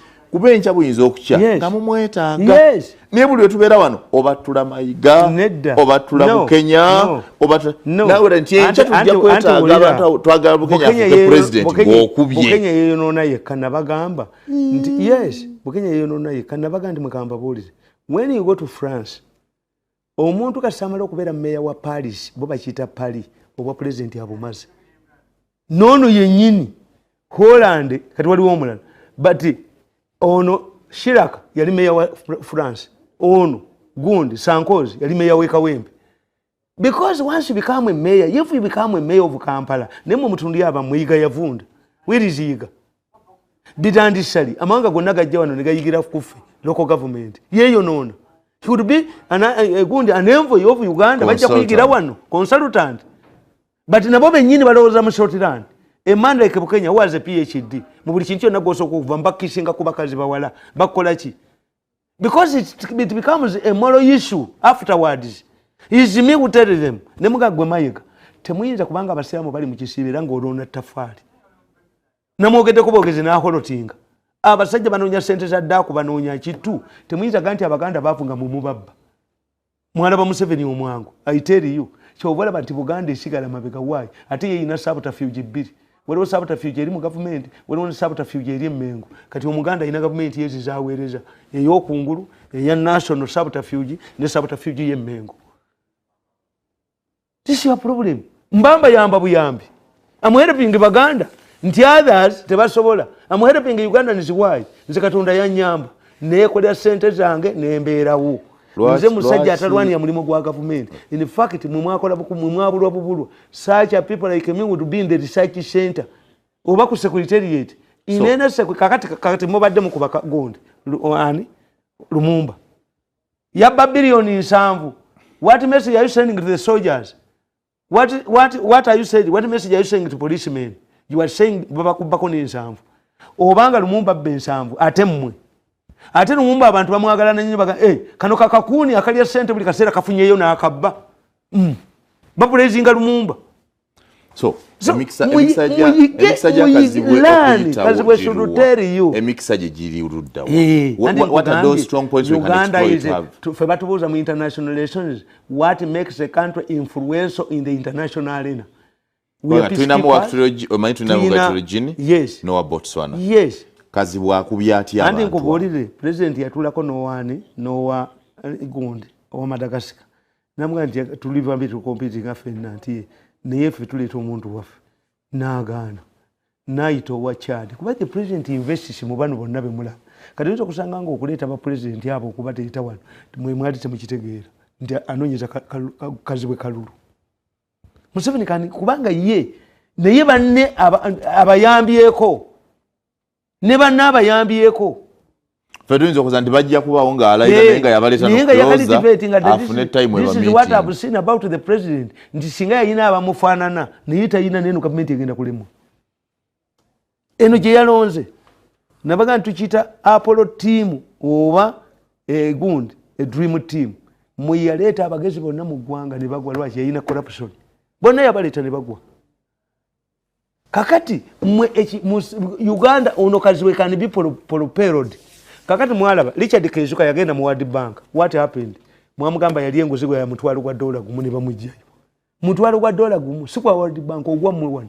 Kubanga obwongo bwamwe bwasigala mu primitivity. Ngabo mulwani emidala mu wino n'abagezi bwe balwana. Make sure that this man Mirundi does not go to radio. Abamo wechimanyi abamoli bebasenga okunkuba. Wechimanyi abamoli bebasenga okunkuba bano bakabuzi bani. Why? Everybody is listening now. Bu Mirundi yatute mundu ku Gundi. Mirundi yatute mundu ku Simba. That will not me. Jonna bagamba nti ono omusajja gwe twayogerako wano. Oyo musisi ali mu bifaananyi. You cannot come up and say this is Museveni's assassin. You a fool because even Museveni's assassin must be treated properly. Mwamutochalinga because Museveni's assassin. NBS. Remove the picture of Musisi. Mukwate musimu mu Western afe mawulire. Mirundi.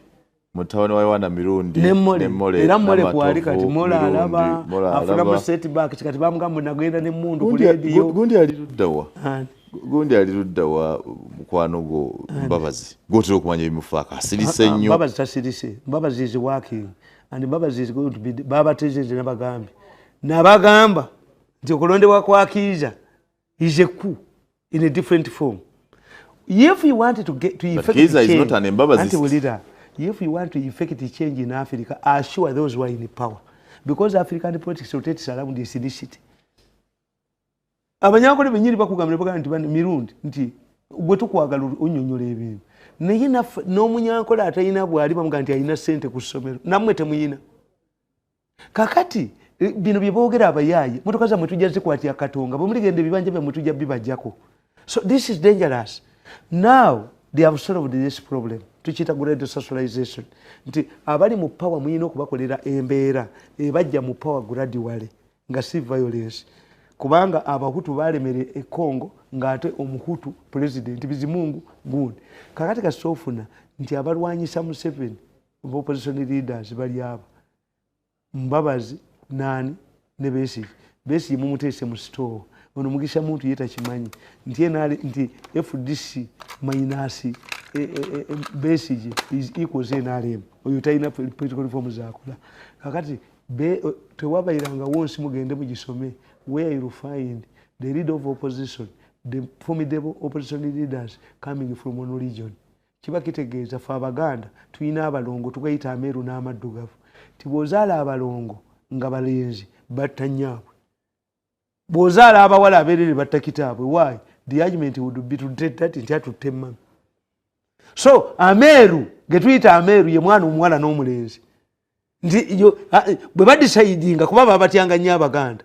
When they decided to kill their parents, a boy will say no, daddy asigalewo, and a woman will say omwala jagamba nange mami asigalewo.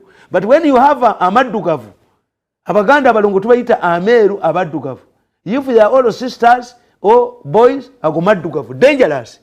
They can decide and kill you. Kakati once you see the strong opposition leaders and the leader of opposition coming from one region is a coup. But it's sure never to Jacob Museveni to dispensing at Dakowawa. So is Mbabazi in that? Yes. A little damage. Mbabazi are enough 5 years. Mbabazi akola. Kakati bucha mugenda mu parliament mwakafirwa abaka parliament bameka. Sibanji. Abameka. Sibanji wakafirwa munana. Nawe webaliramu. Ngate nakolabye mu mawulire nga baga nti gwoyugumya abagenda okujja basajja ba Museveni. Naye ekiri mu coach abantu babigamu be. Osanga election petitions ezakamba ziri 29. Yes. NRM yakangula ka 21. Opposition yakangula ku 8. So ani asinza mu. Yes. Ati bulira. Kakati kino bwo channelizing obulungi. 21 ewa jibali family debate ewali nebisesa. Sekikuba yagamba nti obulubusinga abalonzi. Ne Anifa kawo yatabala muzibage mutuufu kati fenga tuseka. Maya. Ansala amagulu kamulinga kamaya. Kakati obulubu avaawo. Owaye omulamuzi. Obulubu sekikuba bwe yagamba nti businza abalonzi. Bwe wabala oba buno bulala. Abasajja bali wala abalamuzi bali wano. Kyobala bamwine oyo omulamuzi bamwine ne gundi ne Chief Justice they are in a wrong place. Tebasobola bano. Oh, they are the wrong people. What the two must one of them must apply. Are they right people in the wrong place or wrong people in the right place? Omulamuzi yabuuza omuntu n'amuga nti wa ombuli ebya Museveni amanyi. Omulamuzi asaba enguzi. Naye Museveni ategere nti kye yakoze yalidde enguzi. Yagamba omuntu gwe ombuli ebya Museveni nze amanyi. Amanyi Chief Justice nze amanyi nange gyende. Tombuli ebyo kuba sente ku meeza. Ne chenjaga okutereza nti abantu bawadde impression nti NRM yes losing but the truth is no NRM esinza abanji out of 29 petitions yakwangula ka 21 opposition chotegeza kiri kimu ate nakuguli subject to by election bayizo kudamukula ne bagusigaza they are not bad off ekyo we consolinga weka the issue is nze n'abaana bangi naye gabwe bakwata bananga babbise swala. Yes, we shouldn't have a yabba. We shouldn't have academic papers. When somebody took responsibility to check academic papers, what did we do? abaganda bakugamba nti what exposed the teeth is vomiting. Once you vomit this when you realize ti amanyo tegaluma. You see ebiramba. What did they do at the NRM secretary? Those were taking responsibility to take academic papers to be verified. They do their work.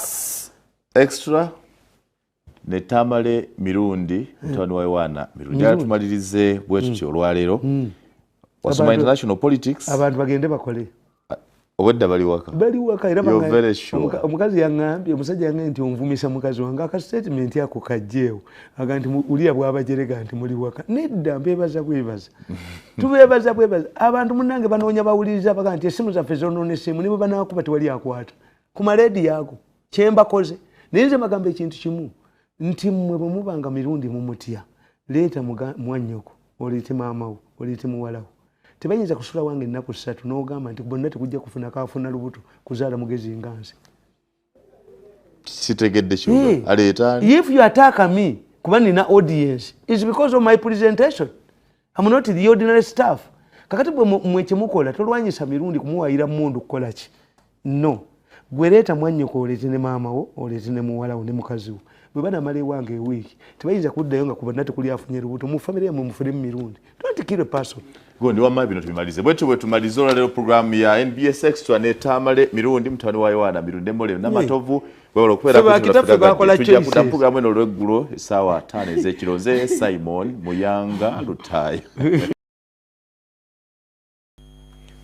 Omulungi alaba NBS Television kwaniriza ku lutimbe lwaffe gaggadde mu programu yaffe ya NBS Extra buli lwakubiri essaawa zino bwezityo tubeera ne munange Tamale Mirundi mutwani wa UNRA Mirundi okuyita mu biki ebiri mu ggwanga lyaffe mu mawulire biki ebikutte nnyo mu babiro mu byobufuzi n'okwetoloola eggwanga lyonna olwaleero era weetuli okutuusaako bino na biri njagala kwebaza kubanga oli ku lutimbe lwaffe gaggadde lwa NBS Television ng'otulaba era bebala okutulaba n'ebyo byonna byetuyiseemu nze Simon Muyanga Lutaaya nga bulijjo okutuusaako programu eno ey'olwaleero njagala kwebaza mwenna abatuweereza obubaka obw'enjawulo ku programu eno abali ku platforms zaffe endala Facebook, Twitter, gye mutuweereza obubaka, YouTube ne website NBS alaba programu eno baka tubufuna bonna waliwo mikwano gyaffe abali e Rwanda batyokereza messages nti programu tugiraba bate abali mu diaspora UK ne USA obubaka bwamwe mufuna bulungi era kyampusamo nti buli kimu mwagala tukiteekayo programu sobola bulungi okugiraba live ate later muyinza ogera okulaba you can upload and see bituba tutaddeyo oluva mu programu eno tugenda kwogera ku bintu bingi government gabula bitambula ebintu ebisinga obungi nga bwe nali njogera ku luli biwedde okukola government yesetinze bulungi sabbiiti eno gye tumazeeko okuva sabbiiti ewedde okutuuka we tuli baminisita abadde mu bifo ebyenjawulo nga baweereza badde bawayo ofiisi zaabwe eri abadde mu bigere mulimu abamu abafunye omukisa okusigaza ebifo byabwe nabira badde baweebwa mandate empya kutandika okukola emirimu gyabwe bingi ebyogeddwako mu budde buno. One of the most outstanding nali ku handover y'abaminisita juzi ku president's office nga mpulira minister after minister abagenda bakadava mu office ngate batiisa bajja baga nti wano wozze buliro wano wozze weesettingirira wano wozze wenyweze wano wozze ebintu sibya wano wozze ebintu bizibu nga buli omu alaga nti embeera I was surprised in some people baminisita nga bagamba bannaabwe nti owange wano wozze mu ministry okuweereza muliro gwennyini. I noted the statement from Honorable Banyenzaki saying, I am glad to have left cabinet. And then somebody else also made the same statement. I think Nyanzi, Honorable Vincent Nyanzi also said, I am glad I'm out of cabinet. And Honorable Banyenzaki tried as much as possible to paint a picture that life is better out here than it was in cabinet. And then my mind was asking, what is it that is in the cabinet that people say, Mponye cabinet, I am glad to be out? The whole bar that accompanies the appointments when people want to join these offices is different. Now, I missed the one of Frank Tumweba's receiving instruments of power from the handover report from John Nasasira. I did not know whether Nasasira also said, I am glad I'm out of cabinet. it was quite interesting. Naye baga nti akivaamu yakiyita ekyata. I don't know what the matter was. Oba kiki ekibadde munda mu cabinet. Bw'osanga batesanga balwa n'ogendayo baba baagala nnyo ogendayo. Naye ate abavaayo baga nti ebintu byanjawulo. So John Nasasira omu ku baminisita abasinze okulwa ennyo mu cabinet finally is out. I wanted to hear whether he also said he's glad to be out. Anyway, ne Tamale Mirundi mutawani wa UNRA Mirundi wali ne mole n'amatovu. Tamale Mirundi katandikirawo. Anti nange bwombuuza nenkugamba era nawe nzukira wangamba mbu I am happy to be out of this service tebino nebirala to join the government. A very big blunder Yes. to join the government. Yes. So you also sometimes you feel you are happy you're out. Yes. What is it that makes you feel the same? Bwemba mugenda mu cabinet buli omu bagamba kino mwewaana okoze bulungi bintu babitambula lwaki ate omala nolowooza nti No, you see, government evudde mu nsiko oba evudde mu lutalo tefaanana government evudde mu kulonda. Never. Government evudde mu lutalo esobola okubeera dominated by an ethnic group. tugeze nga be balwana bokka kubanga naturally that's what happens. Nti obuyeekera buli lisike olina kubulwana n'oyo gweekakasa ataakuweeyo. Yes. Kuba overthrowing a government is punishable by death.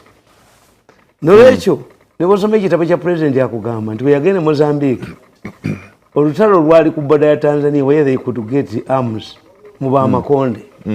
But Mondalene wasn't a Makonde. No.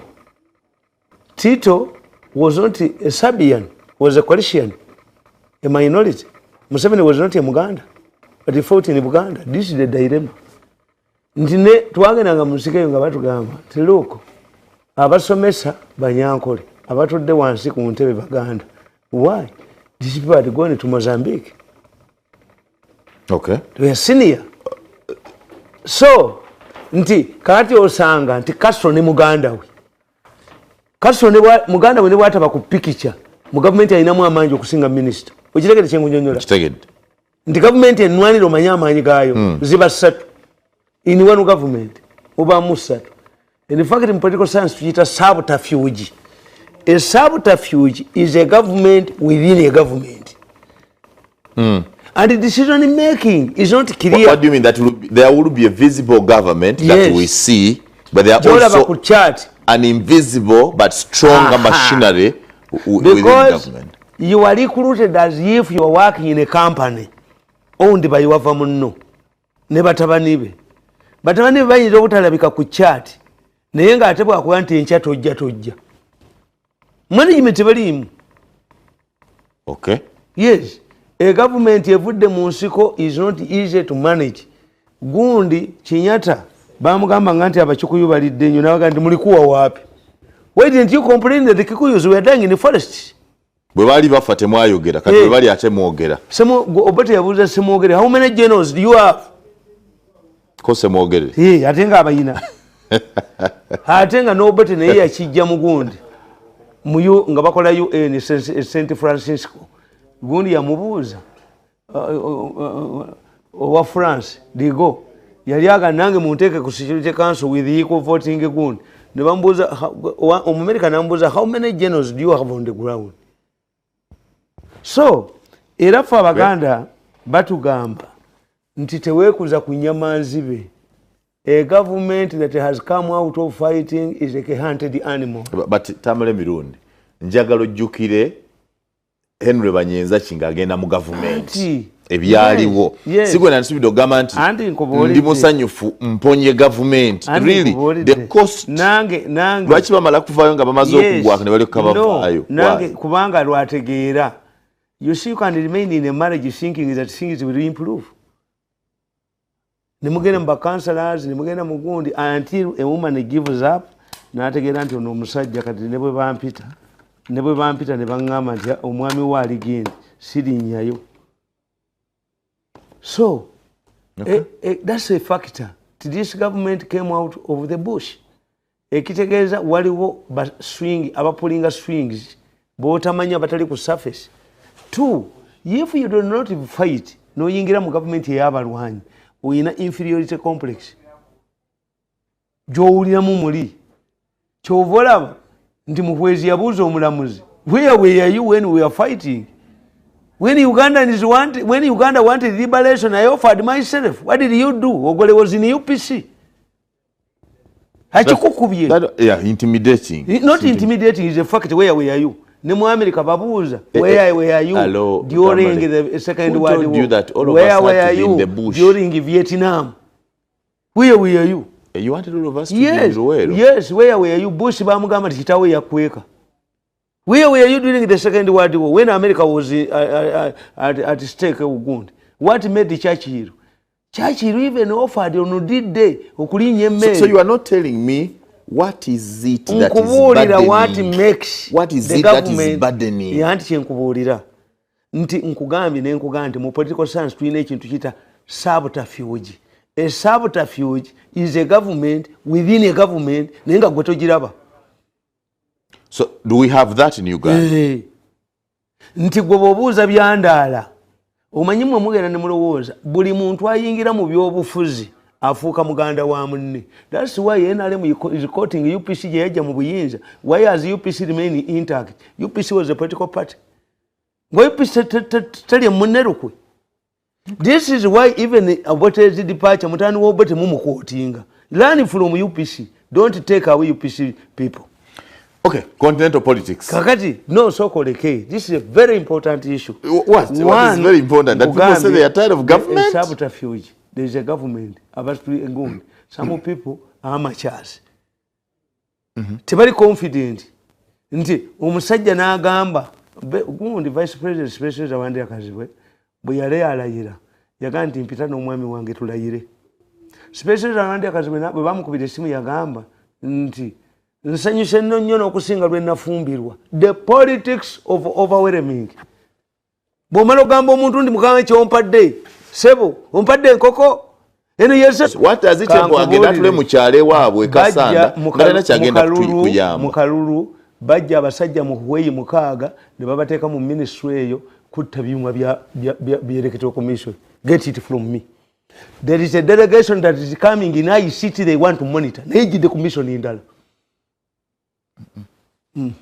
Atende mpaka na mwe. No, wakana nangi Tamale Mirundi. Nyombi. Mu management batu kama nyombi yasoma economics yasoma chi. You cannot be a junior officer in a company that you once managed. You know what makes you an expert? Tekisoboka. Emyaka jomaze mu bwa president. Ebanga lyotambudde egweru nebyosomye. That's why you act like an intellectual. Because nyenza n'okugenda. No to is again. That's the truth. How many people have argued? Can we put you to waste? How many people have argued like a nyombi? In fact, you open up a file. You must open up a file. Why is it not? What if? Let me tell you. What if a new government had taken power in Uganda? You would still apply for a job and do it. Because a failure of government, in fact, that's why I tell you, President, aina contradiction na yezo zotalabirawo. Toyinza ganti government eno yawangudde akalulu by 65%. Nga 35 of your ministers dropped. Baba kubye mu kalulu. Almost 50%. Tamale. Kizibu kye tosobola kugamba nti gwe bakuhayalinga. Yali akozeko ministry. Mu Baganda omuntu atambula ngadde mabega musezi. Once you move backwards, you a witch. Omuganda tatambula ngadde mabega. Musobola kuddayo mu office ya president osaba omulimu. Nze. Nze mutani wa UNRA Mirundi. Ata nakugamba. Because you are now a consultant, we need you to go and train the juniors abaliyo to know what to do. Nakugamba nti President Museveni bwe yalabanga nkaddi nampa obwadvisor. Kati kitegeeza mu mainstream politics according to NRM doctrines sirimu. Kati either you have to look for another party or to do my business. That's what it means. Chobola nti banagenda abatabibala. Omwana permanent secretary amuganda ngenda kutambula ne president sina sente. So you're not senior. Are you looking for another party? What are you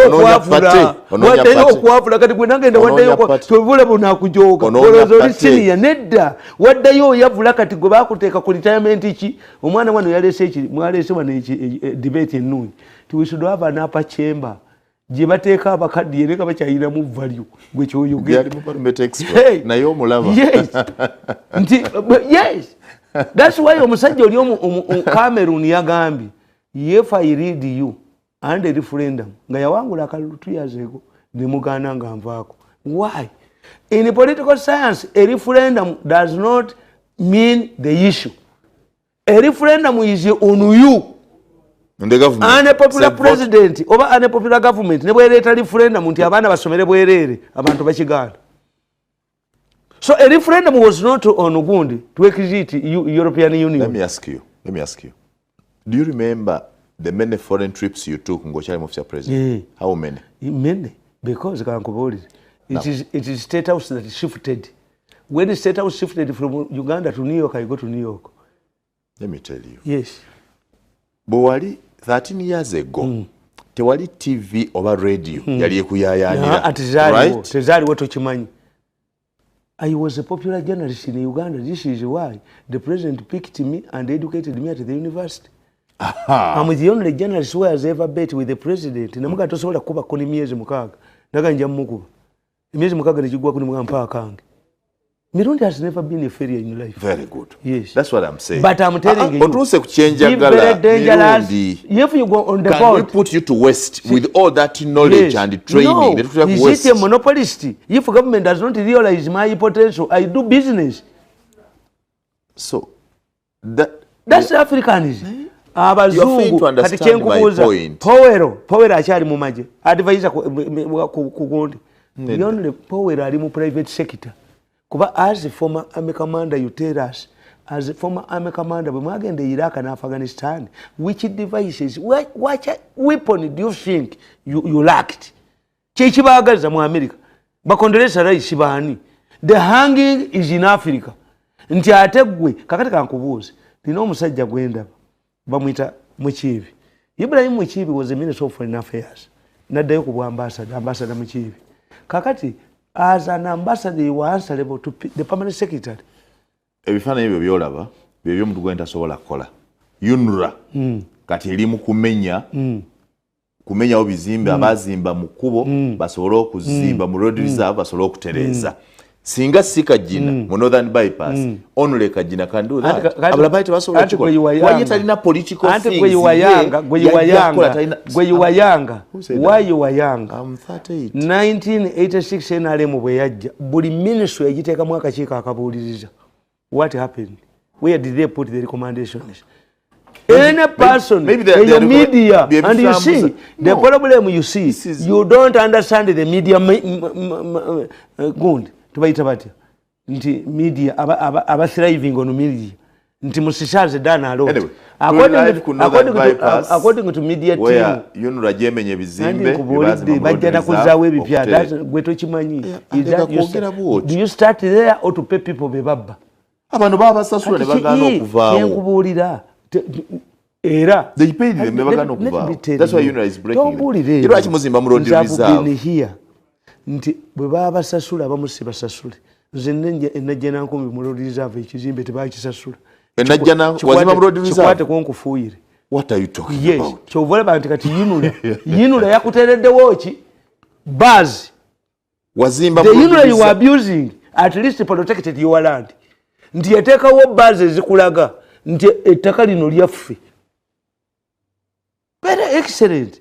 Kati gwe wazimba mu road reserve. Andi nkugambye. Wewerera najje. I want to let me say this. Jagala gamba mukyala kajina kuba yeka yakusobola weba kusobola balalo batya. Mukyala kajina ono yazimba mu road reserve Najjanakumbi. Zinagwe ntya wana egindi ekyengera bajja ne bangamba.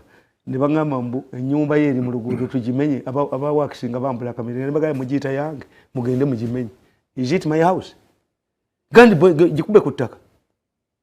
Don't blackmail me. Whose house is it?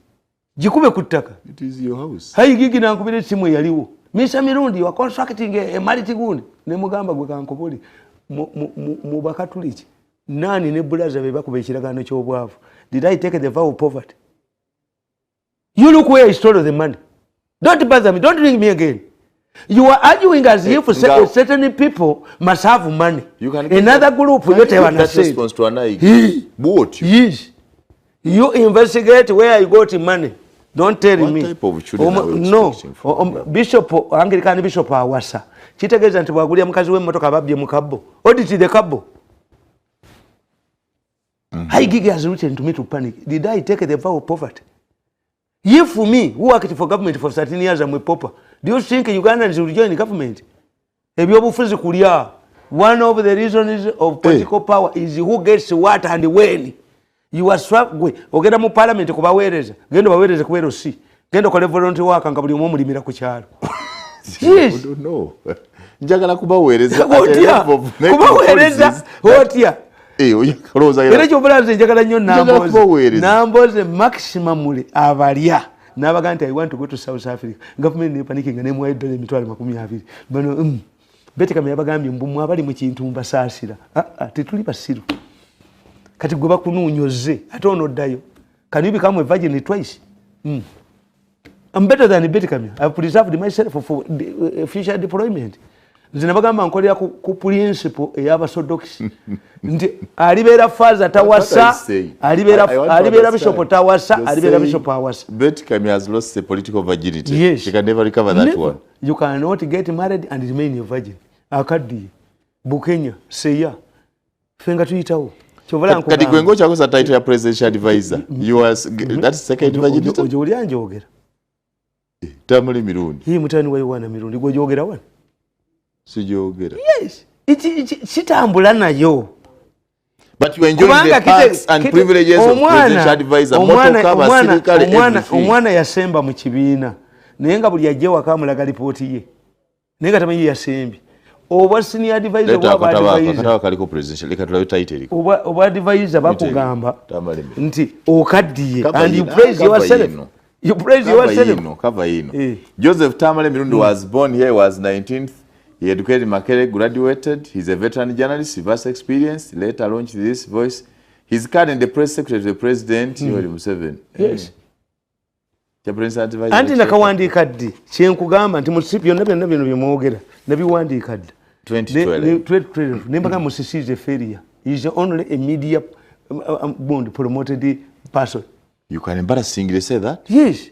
Have you been to Kampala? If you succeed, what has prompted government intervention to change everything in Kampala if things were going well? What are you saying? Yes. Olugudo wali Makerere bali mu kugaziya lugudo. No, anybody because must say failure is unfair. You don't know where Kampala was before highway. Buli kilomita bagikolera $7 nga kuliko concrete, kuliko okusima ebbali, kuliko okukola ki mu Kampala bagikolera sente mmeka. Nti ebisese babiyodde mu Kampala. Did the people get a new diet? Ndikati balya mukyere. How much money were you giving Kampala State Council and how much money are you giving Kampala State Council today? For us, when we are analyzing things, tetufaanana nga mmwe. Bw'okyawa omuntu. Never. Wakyawa musisi omuntu akyusizza ekibuga mwagala nnyo enkoko okugirya mu family yaffe. Then you that's why some of us arrogant fellows. What have you given me that overwhelms Mirundi? I'm a Ugandan, I'm educated, I'm entitled to a job. You were saying that was... It was vice president. Yasanyuka nnyo. Era ekyo tukiita politics of overwhelming. You give somebody a job that overwhelms him. Oha. Ng'alaba That's why women MPs offer their bodies to bano abaana ababalimba. They do. They do what? Ku list kwoli. Naye tugezeemu. Mwe mudduka mmwe. Why? Babuuza ne batugamba. Why is it that the long distance runners bava mu Ethiopia na Kenya ne babaga they are running away from poverty? Brazil yasamba omupiira kati kyasamba bagagga. Brazil is an industry power.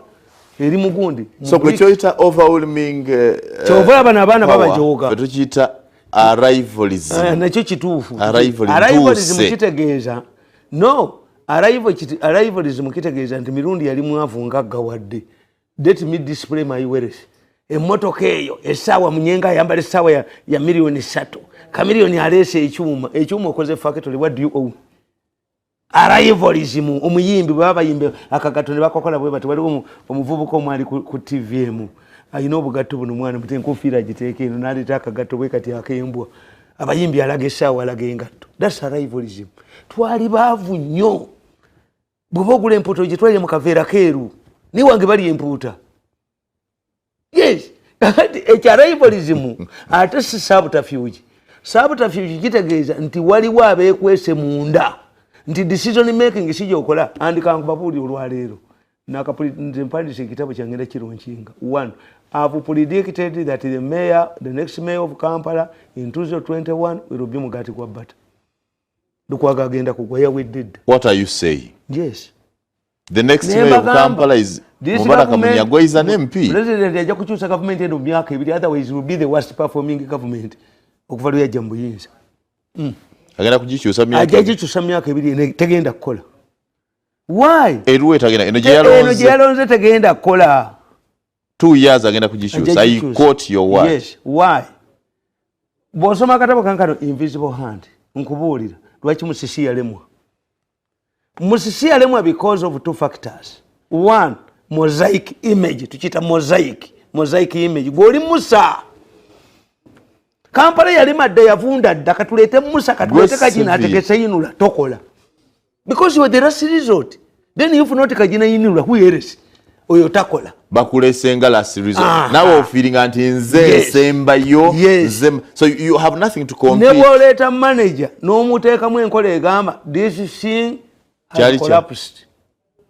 Takola. Adishoyinga budishoyinzi. Kuba wamuleta ngo kachigudde era buli kwatulya ina is a failure. Amulabanga failure. But if this has failed, how come that you found it in operation? Ntidde ku antikoona naye ndabe ndowooze mu Uganda tugirina. Yes. Kakati nenkugamba nti mosaic image. Ekyokubiri media ya muyabaavu. Nti Musisi yagula bano ababbi bano bemuyita ab'amawulire. Abafere mulimu akafere kalinga pusi. Abafere abo. N'ateekako ttiimu ye nga bamuwa miliyoni ebi.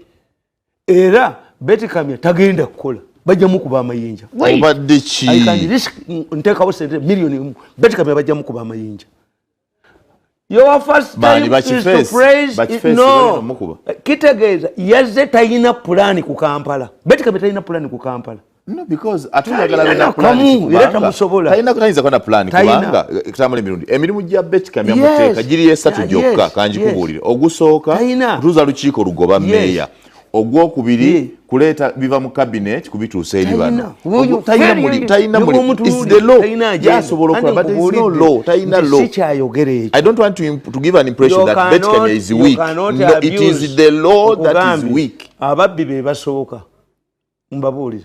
There was a coup, nabaga nti mbabazi is a coup. Unless you know that Museveni faced a coup, a coup in a different form, a SAGI cooperation.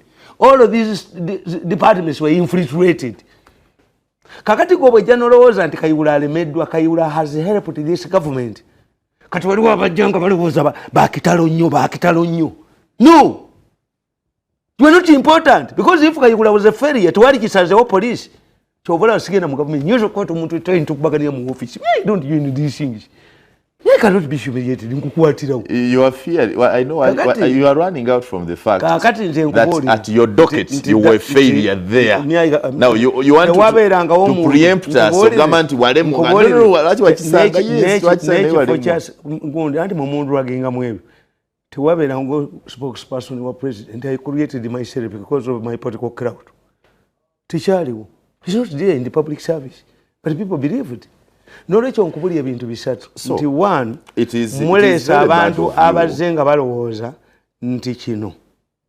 They are Musas. Gwe buli kisatu labayo kirungi. Toyinza kutandika kati tugamba. No, you must be supported. Lwaki ogende wa Besigye n'ombulira wattu nga tagenda kukola bagenda mukuba amayogera kola bakifeesi bamukube.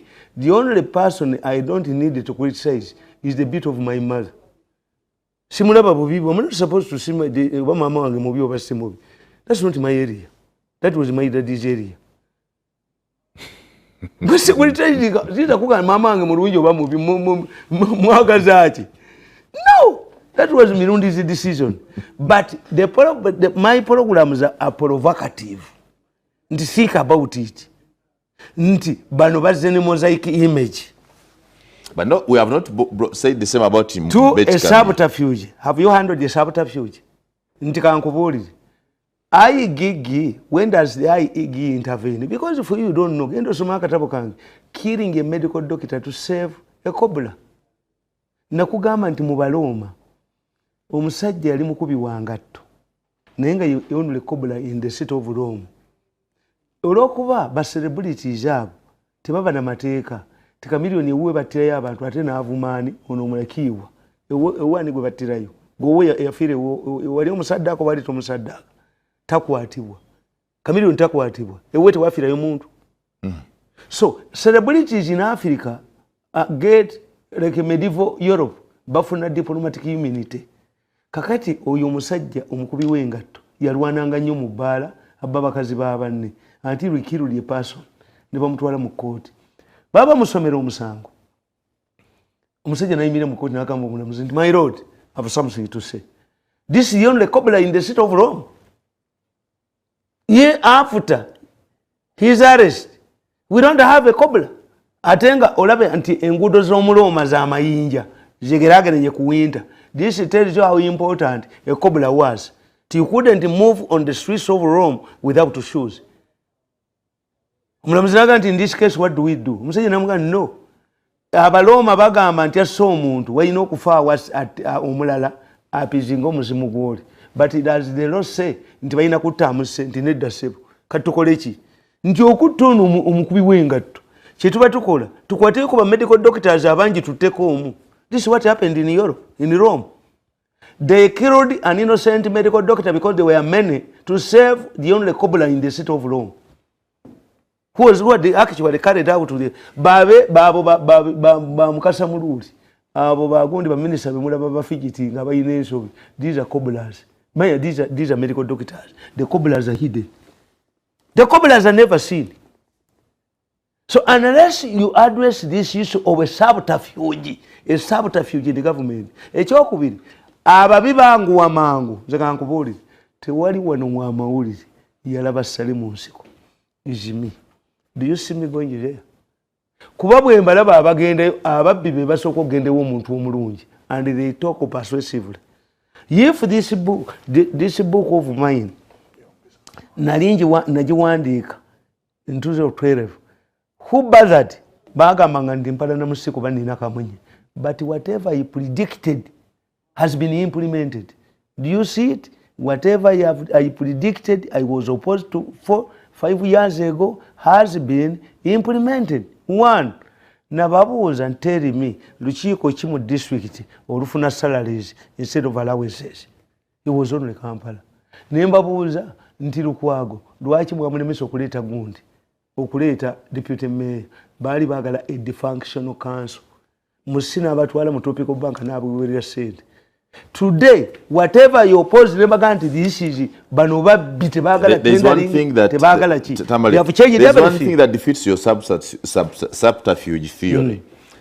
Nyombi Tembo, abadde minister wa ICT, weyabadde awayo office, yasabye bamuwa omulimu mu ministry. Meaning, he's even willing. Yakoze an application. Nyombi Tembo temumanyi kyaliko. Afuna omulimu below. Anti wulira. You have been a minister. Do you want now to work below? You should not give him this job. Why not? Omutamiivu afuse mu mpale tasobola kufuluma bbaala bajja musekerera. No. Nyombi Tembo is hanging around to monitor bye yakolamu. No. No. He's a loyal servant. Asabaawo. No.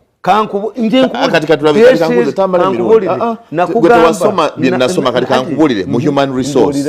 We have invested heavily in making Nyombi Tembo what he is. Today, he's almost an ICT expert. How does it? Is a resource. Is a resource.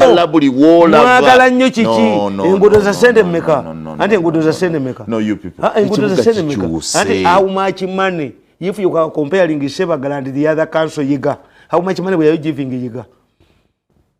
Kubaka abana bange bagamba nti mwete mwina right to fail. Why? You are in good schools. Ndi mugezo basingamu nasomera mu makomagiro. If I went through good schools like you, nani bademba tawanya nnyo. Musabe mwebaze Katonda. If I went through good schools budani yezo, ngana zinasomera makomagiro. So, when you are analyzing ekintu, what drives the system, tuchita systems analysis. This is why Africans bibalema. Nti otunuli America no jadima yalinga. Nti the capital, the federal government in Washington, the federal government in Abuja. You see the kind of fight? UNRA is struggling with this. No, Baba Sasula. Lwaki omupangisa omugoba mu nyumba n'avaamu? Nabaga nti mwe mutamanyi mu Kampala. Kampala is not a capital city. Kampala inamo Abuja. If you are handling issues in Kampala, you must understand. This is not Abuja and Dodoma. Bano baba sasula? Who? Ne baba wa notice. Meka asoka abulirize. Kajina kye yali sosokola kyali badde kimu. Where are you paid? Why are you here? Where are you paid? Yes. Yes, yali sosokola. Baba sasula. Why are you here? Why are you here? Ne bamugate batusasula. Mu bitabo baba sasula tebaliimu. Where do you start? Mwiche chibakola obubi. Mie era sina mikwano. Tuli kukale Northern Bypass political allies. Mubuza abasajja abo baba sasula. Ask them. Let Kajira ask them. Oroza. Nenga buliyo baba notice tebalezinga. They have given them several notices. Tebajjanga ganti batusasula. Why? Nkugambye nti gundi mwe muzze mukolera abantu ebintu. Tigwe basasula luli kankubuuza. Abeeruwero mu myaka 3 abawa mu 7 ebintu bakyaliwo. How old were they? Kati bwoyita abeeruwero abajja ba myaka 18 bafa. Yes. Why has government paid compensation unendingire? Ababbi bali mu government. Abali aba abasajja bali mu government. As those ones mutunde ebintu byabo musasula abasajja abo sente. There is no Uganda nimwe kamba bulire. Bana Uganda twakulya mu discipline gye mutamanyi. Fe tuyine ettaka ddene. Obera mu kyalo ng'ettaka lyo muganda ganti ensikoterya mwami. Naye n'ayagala okusibamu embuzi amala kusaba. When you see the resistance, these people were not paid. I don't think. Yes. Abantu ono basasula. Investigate. Anyway. So, buli kintu kyonna mukamba bulire nti eno government bajja gikyusa mu myaka egi. Kuba kati, let me tell you, nze ndi mu taxi.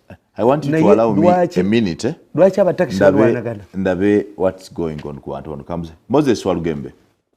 Moses Walugembe. Wanji sebo. Kiki ekigenda mu maaso? Tunyonyole ekigenda mu maaso. Kale wano tuli Kalwere era nga lino ettaka lyolaba ekitongole kya Uganda National Roads Authority oba kiyite UNRA be bakola operation wano Kalwere nga bagezaako okwerula ebifo we bagenda okuzimba Northern Bypass. Tukimanyi nti tuzze tuwulira nga bagamba nti Northern Bypass bagenda gyongerayo egenda kubeera ne extension era kaakano UNRA yeeyo omulimu gwe baliko okukola era nga ekifo kino batugambye nti nnyini kyo ye Mambule era nga bamusasula okuva mu kifo kino kubanga kyekimu ku bitundu eby'abantu be basasula ne babeera nga bagenda kubanga bongezawo Northern Bypass wano mu kitundu kino. So kakati bamusasula naye abadde tannavaawo era okusinziira ku bantu abali mu kitundu kino abakolera wano naddala okusinga bano abokya welding abalinawo garage bo bategeezezza nti omugagga omu ku baana ba famire ya Mambule tabategeeza nti baali bamusasula ssente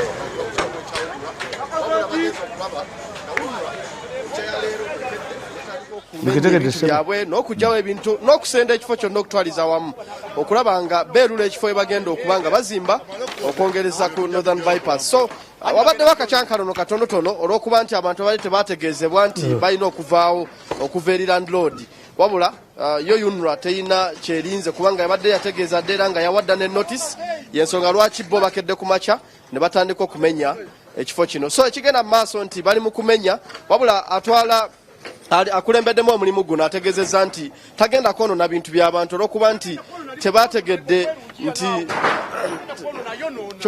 katwogereko n'omukuba omukulu ono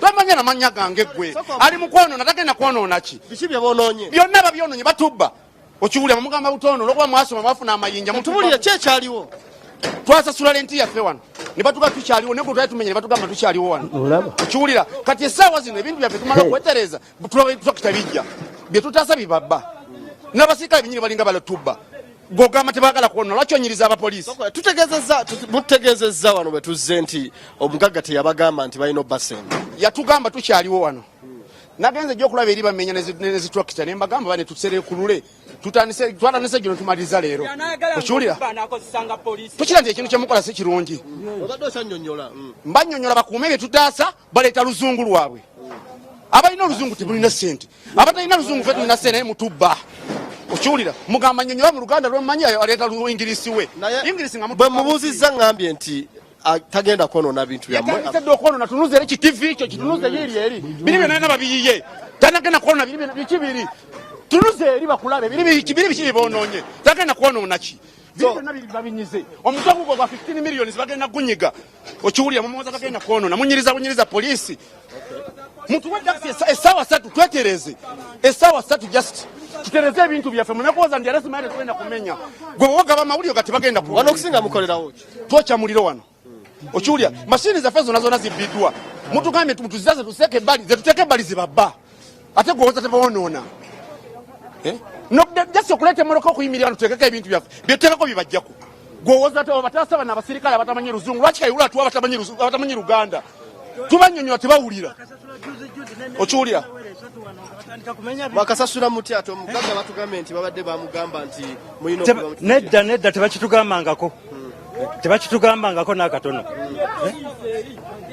tebatuwadde ebbanga musasula sente nga mmeka okusasula wano wemukolera okay wano tubadde tusasula emitwalo 6 nze wensasula buli omu alina sente zasasula ezenja alina sente zasasula mu kifo wabadde akolera naye nga lwenje eri wakati wa 6 ne mmeka n'abiri bwe watyo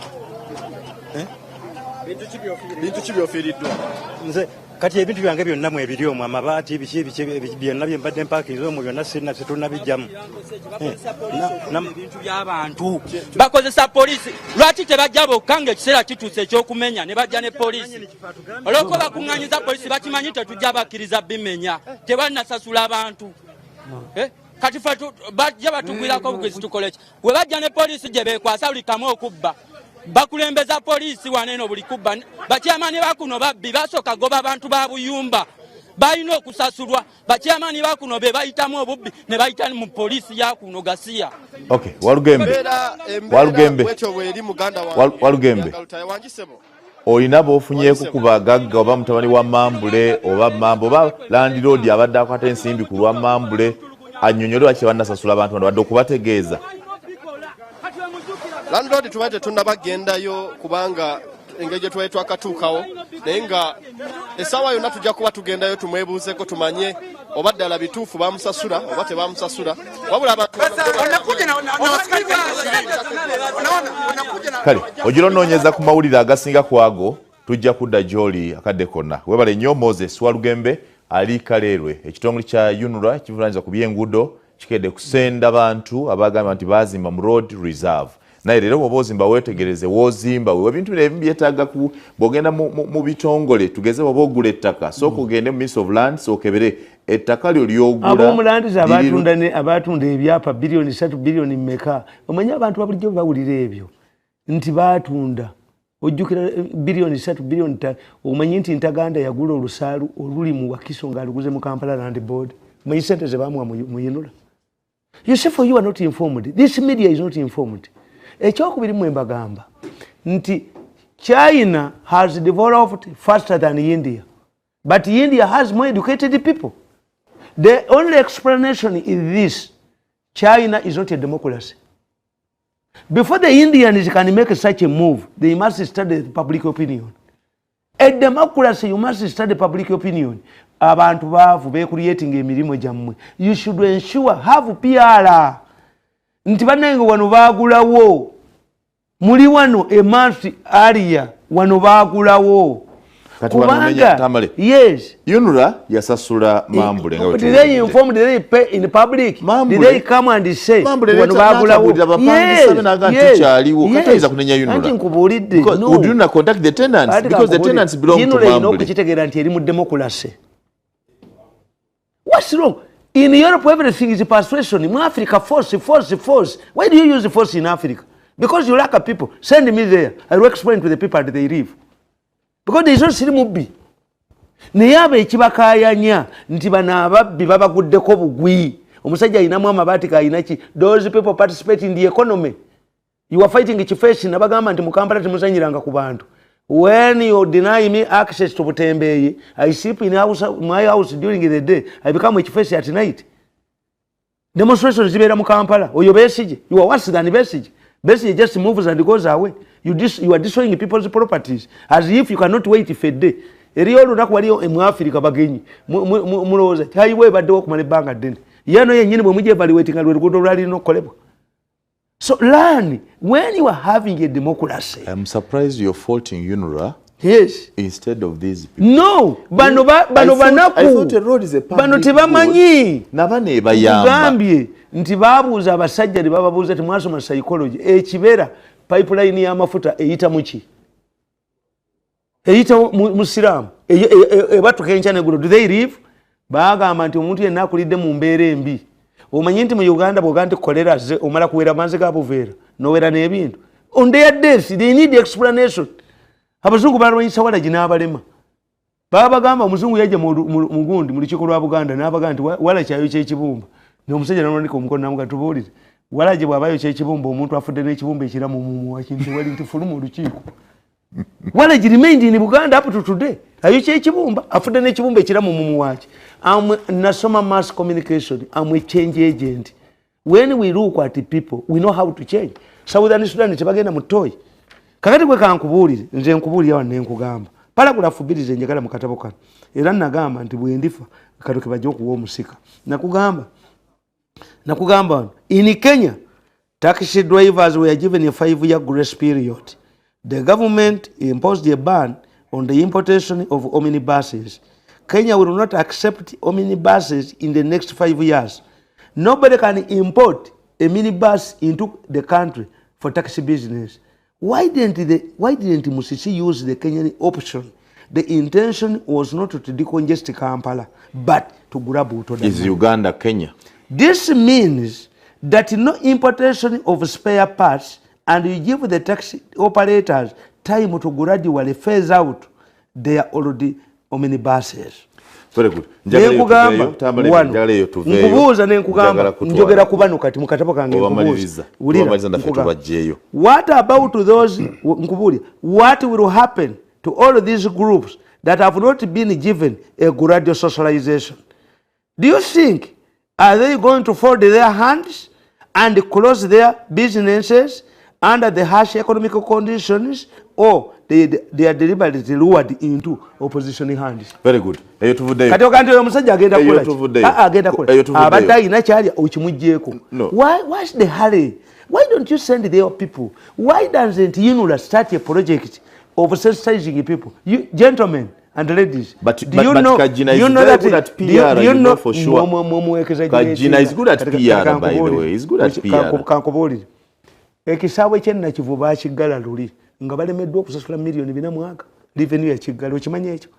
Hamu najja n'abayamba era kati revenue ebadde ememengwa okumemengwa njogera butereevu okumemengwa manyi kitegeeza mu Luganda okumemengwa talking rubbish nti ebadde zeemu ekugambe nti ekisaawe tugenda kiggala ku biliyoni 4.5. Why do you wait the figure always raised to 450? Era bakiggale ekitegeeza there is a relationship between these chiefs in Nakivubo and Uganda Revenue Authority. So mmwe bwe mutabeere Museveni ekimufuzizza eggwanga lino Museveni ekimufuzizza eggwanga lino kiri bwe kiti. He understands these people. If you were a leader mwabava emakerere mmwe abatamanyi wansi temusobola temumanyi bantu kibaluma. Nagamba Mayanja Nkanji nga Minister of Finance. Mayanja Nkanji nga baleese omusolo gwa 13. Nange muzzukulu wa Mugema. Omusolo gwe 13 guyina gwe gumenya kubanga yakera ne miliyoni 3 nakera nakasiro nagula ebintu. Kakati what happened? bagenda bakwata omusajja omusolo ne mutabani we babatwala e Masaka bwankumyezi mubasiba mutayogera na munne omwana ayogera ne kitaawe omuserikale amukaka emboko wa prison omwana akuba omuserikale wa prison emboko enkumbi omutwe namutirawo nabali ne battono ne kitaawe emirambo egi ne gibeera e Kalungu. This is what made mayanja nkanyi tuliolaize abasoga ewamwe bayokya amagombolo ameka batta bamagombolo ameka ku musolo gwa sente meka 13. The moment you don't know your people nga tobategeera abantu bo abantu bano badde Kampala nafuna omusolo kati ye namboze bamutwala South Africa. How many people abayina obulwadde obusinga n'obwo abatagenze South Africa? Where do they? Katonda ayina bwayamba abantu be. So therefore mwe seno zemba buli Museveni namalaje bamu kumacha olwekula ya rubike wasi Tamale Mirundi mtabani wa UNRA Demolition namatu continental politics azibwe at the African Union. Yes, anti na kyonchi bagamba tuyitawo nti ekintu ekyo kibasomese mu nsi muno nti mmwe mulemenga kuonoona abantu fe abaganda batugamba nti entamu gye wali ofumbyemu togiyita kitamutamu. They are not talking about a saucepan, they are talking about a woman. The woman he once dated or married tomuvuma mu bantu. Naye mmwe muyina enkola abavubuka bano bayina enkola nti Mirundi mumukube nnyo aswale nnyo aleme kujjayo omutwe mumujje ne ku leediyo. Is it how abaswahili baga nti asante ya punda niteke nti endogo yokusima ku endogo kugwira kakati kankubuulire tumukunde naliwo nze kennyini mu ofiisi ye nga Sejjusa akutte Basoga Sejjusa yagamba nti nze bwe nzita ow'amagye tebanvunaana aganye order za president n'agamba nsibambi Lugayo Professor Lugayo Katere akube Basoga tani kakati the man came back. What will happen to Sejjusa? You think tumukunde is not a human being? You think he's not a human being? Nga ayagala okuteera ani Sejjusa bafulumya tumukunde nti president amugobye mu yiso tumukunde agamba where is the communication? The president was away yali agenze gundi nasindika Sibambi saved it said gundi tumukunde. I was there with the tumukunde in his office ku his headquarters try to kemisindo kwa makamadala wangu nga Sejjusa akutte Basoga Lugayo Professor Lugayo Katere lwana nako lwakusana Lugayo kakati is back. What about those who mishandled him at Makindi? Because you use recycling. When you use recycling, ngomanye nti ekintu oli kyetaaga toki humiliating. Never. Kati Kazibwe mwamu humiliating.